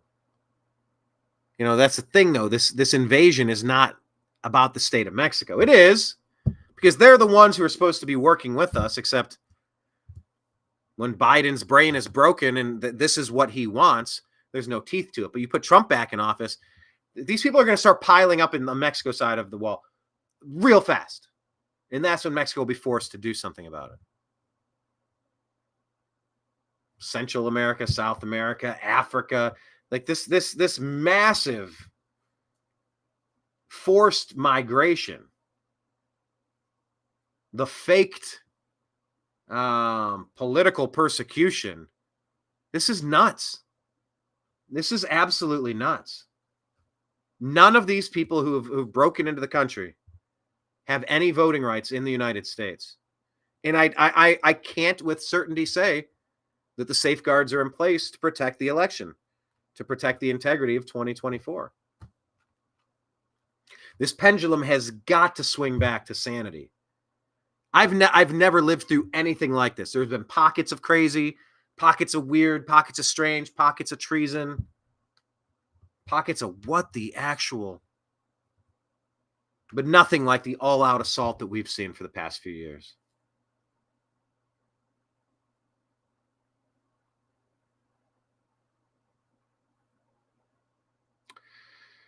So, yeah. I think we're in an American Renaissance phase where we're watching enough happen right in front of us that it cannot be ignored. It can't be pushed off. Past couple months, I've had an issue with the mechanism in the back of my toilet bowl. It's a brand new toilet, 3 years old. Like, why am I having an issue? And it's not floating up. So it's either not activating to fill the tank, or then when it does, the floating ball pops up, but it doesn't activate it actually. So then it just keeps running and pumping all that water right into my water bill. You can jury rig it. There's a thing where you can twist the knot and it'll spin the length of the two mechanized arms on the flotation device. That works sometimes, and then it doesn't work, or it's more likely that it'll activate but not stop, or more likely that it'll stop but not activate. Today, I kind of reached the point where even finagling it, wiggling it, would not cause it to become actuated. And I said, I think you've kind of forced my hand. Now, what you need to do, I recommend this to everyone. It takes a couple more minutes, but this is how I was raised. Oh, you're cheap. Well, you know what? I make do with less than many people I know. And the less that you require, the easier it is for you to maintain autonomy and freedom. I don't need fancy toys. I need autonomy and freedom. But you call the company when something breaks. What else? I have an electric gauge. What do you call it? You put a couple batteries in it, you spin it on, and you press it to the wall outlet. It's like an electric meter device. It'll go brrr. If it's a hot wire. Brrr. Oh, okay. And it stopped working. I'm like, well, why did it stop working? It should still be working. I'm going to call that company. Shoot them a message. Oh, where'd you get this? Or I did that with a Craftsman shovel. I was shoveling, and the damn shovel broke. The wooden part of the shovel down at the spade head. Had to jump through a couple of hoops, but then they ended up mailing me out another one. I'm like, thanks. If you can't stand behind your company, if you can't stand behind your product, what are you? So I did. I lifted the lid of my toilet, flipped it upside down, and had a number to call, and they sent me the part, the replacement part. So it's been sitting on the counter for a week, 2 weeks. Then I moved it to the bathroom. Now it was on a shelf. I'm like, I'll deal with it later. But today, even jiggling that handle now, take the lid off and you're in there and you jiggle the handle, even that won't get it to work. I'm like, well, if I want to use a restroom, I think today's the day. I got to drain the tank. I got to unscrew this thing. I got to disconnect this. And I got to reconnect that. And then tighten that. Then I got to refill it. And then I got to, like, I don't want to do all this. There's 45 things I would much rather spend my time on. But now my hand has been forced. I no longer have the option to kick this can down the road. Now, that's true with my water tank malfunctioning. Isn't this the same thing we're talking about, the U.S. debt? You kick the can down the road and pay it later? Well, at some point, the bookie cuts you off, and it's like, we're done here. So I don't know if there's like a grand plan to wipe out the debt and zero it down and go, nah, we don't know all that. Or if their grand plan is just take out the old people so they don't have unfunded liabilities because such a huge component is healthcare. You know, there's no lengths that gross people won't go to line their pockets. What happened in Hawaii and how are they rebuilding it and who's getting screwed? I mean, man, I feel like we should be doing a show on that once a month. There's a lot of people out there who are still hurting really bad. And there's not enough people standing up for them. And they're just getting steamrolled. They're getting railroaded. But at some point, the issue that you're facing hits you in the face. Literally. How many people, last week that was a big story. Multiple women are reporting they're just walking down the street in New York and they're getting hit in the face. Massive welts, broken teeth, surgery required, brain damage, just walking down the street and getting hit. By the way, this is probably one or two people doing 95% of these attacks. Get them, and it's going to stop, you morons. And you don't let people out with, oh, yeah, just go ahead, you're done. When you're crazy violent, you stay in your cage. Once that has been proven, this system has shaken a lot of people awake rather abruptly. You know, that the first day I flushed the toilet and it wouldn't, it's like, you roll up the sleeves and you take the tank off and you're like, you anticipate digging in and figuring things out. Chicago, New York, Los Angeles. You could probably pick 50 other cities. People have been shaken awake rather abruptly because of this invasion. Your money and your resources are being spent, squandered, stolen to people that broke in instead of the people that are on our streets, the U.S. citizens who need some support, who need some help. Don't we want to help our community? We put on our face mask before we help our neighbors. So the United States is in no position to be taking on all of this debt, all of these expenditures. And you go, well, unless, of course, it's part of a greater plan. Maybe we need to hurry up and stock up the military, who's about 30% understaffed right now. I don't know what the number is, but it's severely understaffed. There's theories on why we need these people, but we're not hearing it. There's theories on why they don't care about the deficit and the debt, but we're not hearing it. If that's the plan, we got to hear it. But in 2024, it seems like people from coast to coast have been shaken from their slumber by the non-functional component in the back of that toilet. Maybe today's the day they're going to have to deal with this stuff. Maybe today's the day they're going to take time out. They'd rather do 45 other things. But you know what? These totalitarian politicians who ran roughshod over you during COVID, who have been ruining our formerly great American cities, they have a lot of explaining to do. A lot of explaining to do. And in some ways, maybe the legacy, we'll see how the election goes. I feel like President Trump should win all 50 states or close to it. It's been that bad. It has been that bad. We'll see how it shakes out, but maybe this is what was needed to shake Americans out of the slumber. But when they don't fill the strategic oil reserves, we are left vulnerable. It's like going to sleep and leaving your car doors wide open with your overhead light on. Why? Why are you doing something so stupid? Unless you're intentionally trying to create, like a bait car. That's what they would do in a lot of the cities. They'd leave a car out and unlocked, and they'd use it for bait, waiting for someone to come by. You've seen prank videos? Some of these are a little aggressive, I'll tell you what. I can close my eyes and see the one where they're hiding in the bushes or a block away, and they got a couple cameras, and they leave a bike out. And someone walks by and does that thing where they look around, they check, they double check, they look again, and they go, all right, free bike. And they get on the bike and they start riding, and they're at the top of a hill, and they start cruising down the hill.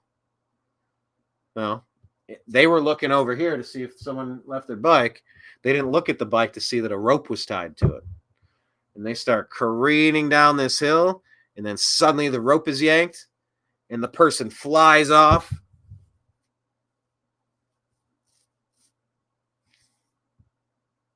So why would you leave a bike out unless you want it to be stolen?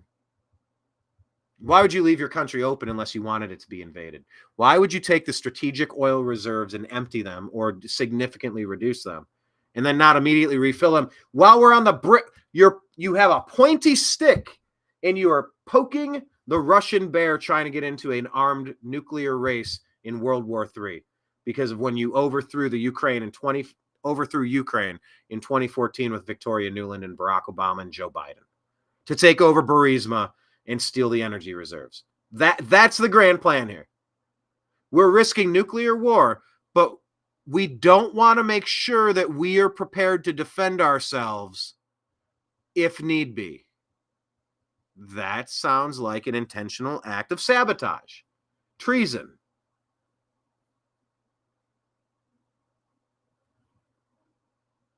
I cannot think of any other way that would be definable. This was always a ploy, and I yelled about this when it happened. There needs to be a new rule on the book, and I would recommend that President Trump do this on day one. You set it so that the strategic oil reserves in this country are never subject to the whims of a political stunt like that ever again. Compartmentalize it. Cordon that particular line item of the budget off. Every year you run your omnibus. And it never may dip. Oh, gasoline. Oh, what did Peter Doocy mockingly call it? The Putin price hike to Karine Jean-Pierre. The Putin price hike. Okay. So you steal all of those oil reserves, all that petroleum. You drive down the price of gas temporarily a little bit. And then you run out of it and you never replace it. And gas is going up again. And you're like, yeah, aren't you the battery president? Like you're all addicted to batteries because China, because bribery, because what? Because what? We produce all of this oil in this country and you're going to do what? Sure feels deliberate. But the people who have tried to avoid dealing with fixing the broken tank on their toilet in the big cities of this country, the people across, from East Palestine, Ohio, where the train crashed and then was subsequently intentionally set on fire. Unnecessarily, by the way. Unnecessarily set on fire. I believe I've read reporting that said that it wasn't even leaking, like there was no need to do that. So what? So who did it? Why did you do it then? Or maybe it was necessary to set all those toxic chemicals on fire. Explain to me why you don't cordon that off. Well, we were worried it was going to explode. Well, it didn't until you did it. If I didn't punch him in the face, I was worried that he wasn't going to get punched in the face. I mean, that's a good point right there. People in Lahaina, do you think they've had enough of this stuff? This Democrat deep state lies, domination, all the mask mandates, kicked out of the military, kicked off of your job. By the way, go to cdc.gov and cdc.gov/vaccine for any topic specifically regarding vaccine-related medical claims and political implications. That scrolls at the bottom of every show. That's the gun to my head. I must tell you these things. Countervailing views.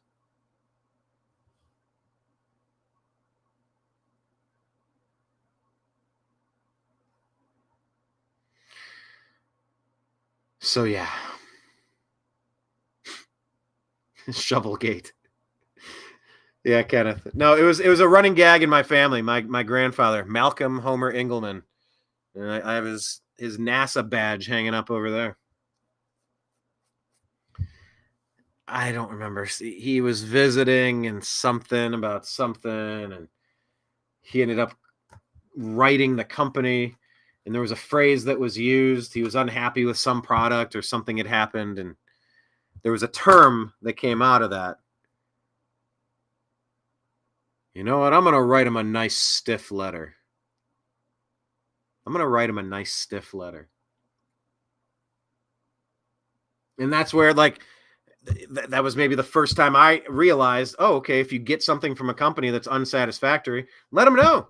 Chances are they would want to make that better for you. They don't want you out there telling, look, if you fix something for someone, they're going to go out and tell some people. I'm like, hey, this weird thing happened. They made it up to me. Like I had Smucker's jelly that had chopped up caterpillar stuff in it. And I remember my mom was like, oh, God, this is gross. I don't know how much we'd eaten of this already. And, you know, I mean, they're harvesting plant, you know, strawberries and whatnot, and it's gonna happen. Yeah, there's like a certain allowable percentage or weight of bugs that they allow for food, just because it's just how you're bringing it all together. It's gonna happen. But yeah, she called up and told him what was what, and then it turned into they had a representative come over, said, you know, hey, we'd like to apologize for this to make it right. They brought us like several cases of jelly. Of like each flavor. We were giving them out as gifts, and we had jelly for 10 years in that house. So that's a little bit of that squeaky wheel gets the grease. So yes, I did. Shovelgate turned into, and that was weird. I mean, I did have to find the original receipt, and I'm like, come on, who keeps the receipt on a shovel? I felt like Mitch Hedberg talking about the donuts. No, man, I don't need a receipt. You do not need to bring ink and paper into this transaction. I cannot imagine a scenario where I would need to prove to somebody that I bought a donut. Hey, man, don't be acting like I didn't buy that donut. I have the receipt right here. It's filed in my filing cabinet under D for donut. All right. God, I miss Mitch Hedberg. But you can contact companies and get feedback, and you can have things fixed. And so Shovelgate, so Grandpa Gate turned to Shovelgate, which turned into Toilet Tank Gate. But yeah, I mean, we are the consumers, and in this nation, we're the consumers of this political environment. And when we reject this, we call you, we write you a nice stiff letter and say, you know, your time's up. Your product did not maintain the way it was supposed to, the way that was expected, the way that was demanded of you. And for these reasons, you are out. And I think that wake-up call has happened across this country, regardless of all of these kangaroo court attacks against President Trump, trying to bankrupt him, ruin him. What's he do? Puts out a shoe line and makes a bunch of money. What's he do? Sells True Social, makes a couple $1 billion. We need a fighter in that position. We need someone with a little bit of common sense. When it comes to business and running this country like a business and being smart, the whole immigration thing is not smart. And I'll wrap up on this final point.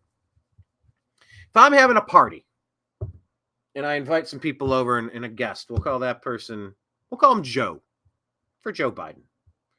Comes over, you know the thing. Hey, thanks for you. We're over at the party place. I brought you some Skittles. I got the bowl here. You got the Ziploc bag. Put them in.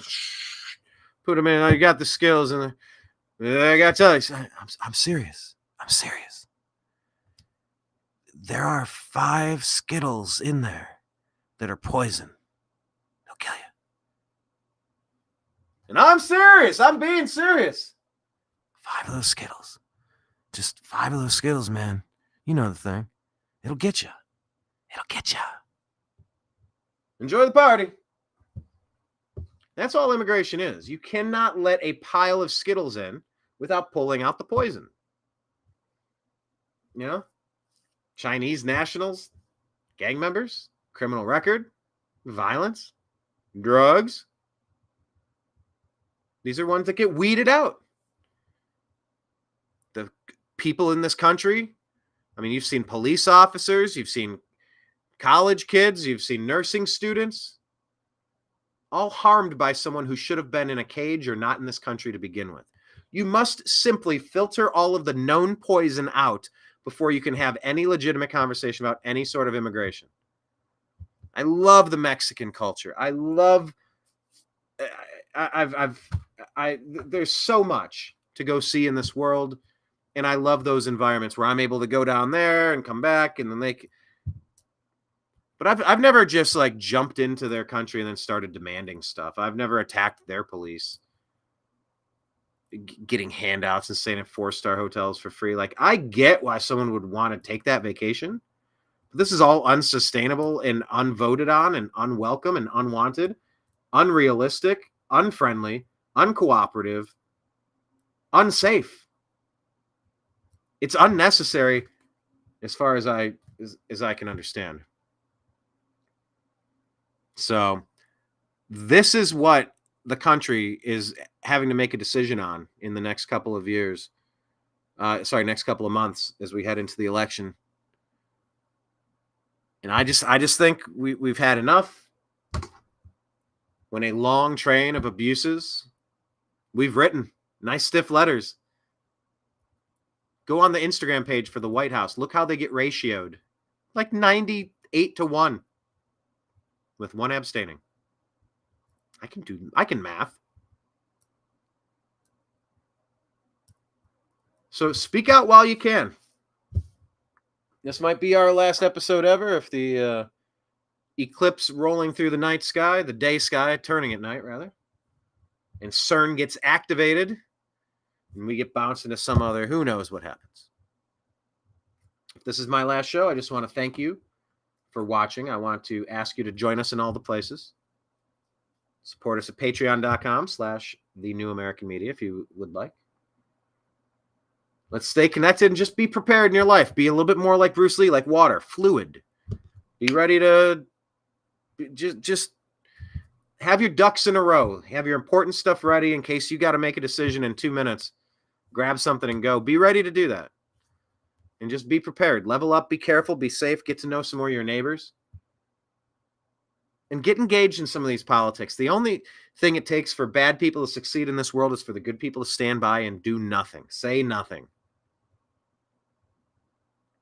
Well, it's like one of my favorite bands of all time. Say Anything. If you don't know the band Say Anything, their album Is a Real Boy is fantastic. Very sing-songy. Pop, punk, rock. Really great album. But say something while you still can. I have to think even in these crazy cities that the sane people outnumber the crazy kamikaze people. They just have to. And so if we can clean up this voting system, maybe we could see a 50-state avalanche for Trump. But in the meantime, we have to look into stories like people registering without ID, what kind of limitations, what types of checks and balances. God, I wish we'd been doing this for 3.5 years. We're coming up a few months away from the most important election in American history, and there's still a lot of questions, but you can clearly see what 3.5 years of this guy is going to get you. Go back, look at those 4 Trump years and ask, were you better off then? Did you like no foreign wars? Because I like that. That was pretty cool. Anyway, I digress. I want to thank each and every one of you for watching today. I want to thank special guest Blake Walley for joining the program. You can follow him on X. He's at TV's Blake Walley, and his site is called The Next Level News, where the archive goes. My name is Brian Engelman. This is the Agree to Disagree show. Once again, on Truth Social, we are the New American Media. On Spotify, please subscribe to our podcast, The Agree to Disagree show. We need Truth and Spotify. Also on Rumble, we need people. We're 40 or 50 away from being able to live stream. We got a live stream. So can you please jump on Rumble and find the New American Media and subscribe to us? On Telegram, that's our backup for Facebook, TNAM and TNAM Chat. Find us there. On X, we're at American_media_. On Facebook, our page is The New American Media. And our group is TNAMS, TNAM''S, The Agree to Disagree show. Instagram, The New American Media, and all of the other places. YouTube.com/@The New American Media, and Odyssey, The New American Media. So link up, Patreon.com/The New American Media, if you'd like to buy us a cup of coffee or fund our operations. We like all of those as options. So, signing out. I appreciate you. I love you. We'll talk to you again soon. Take care. Peace.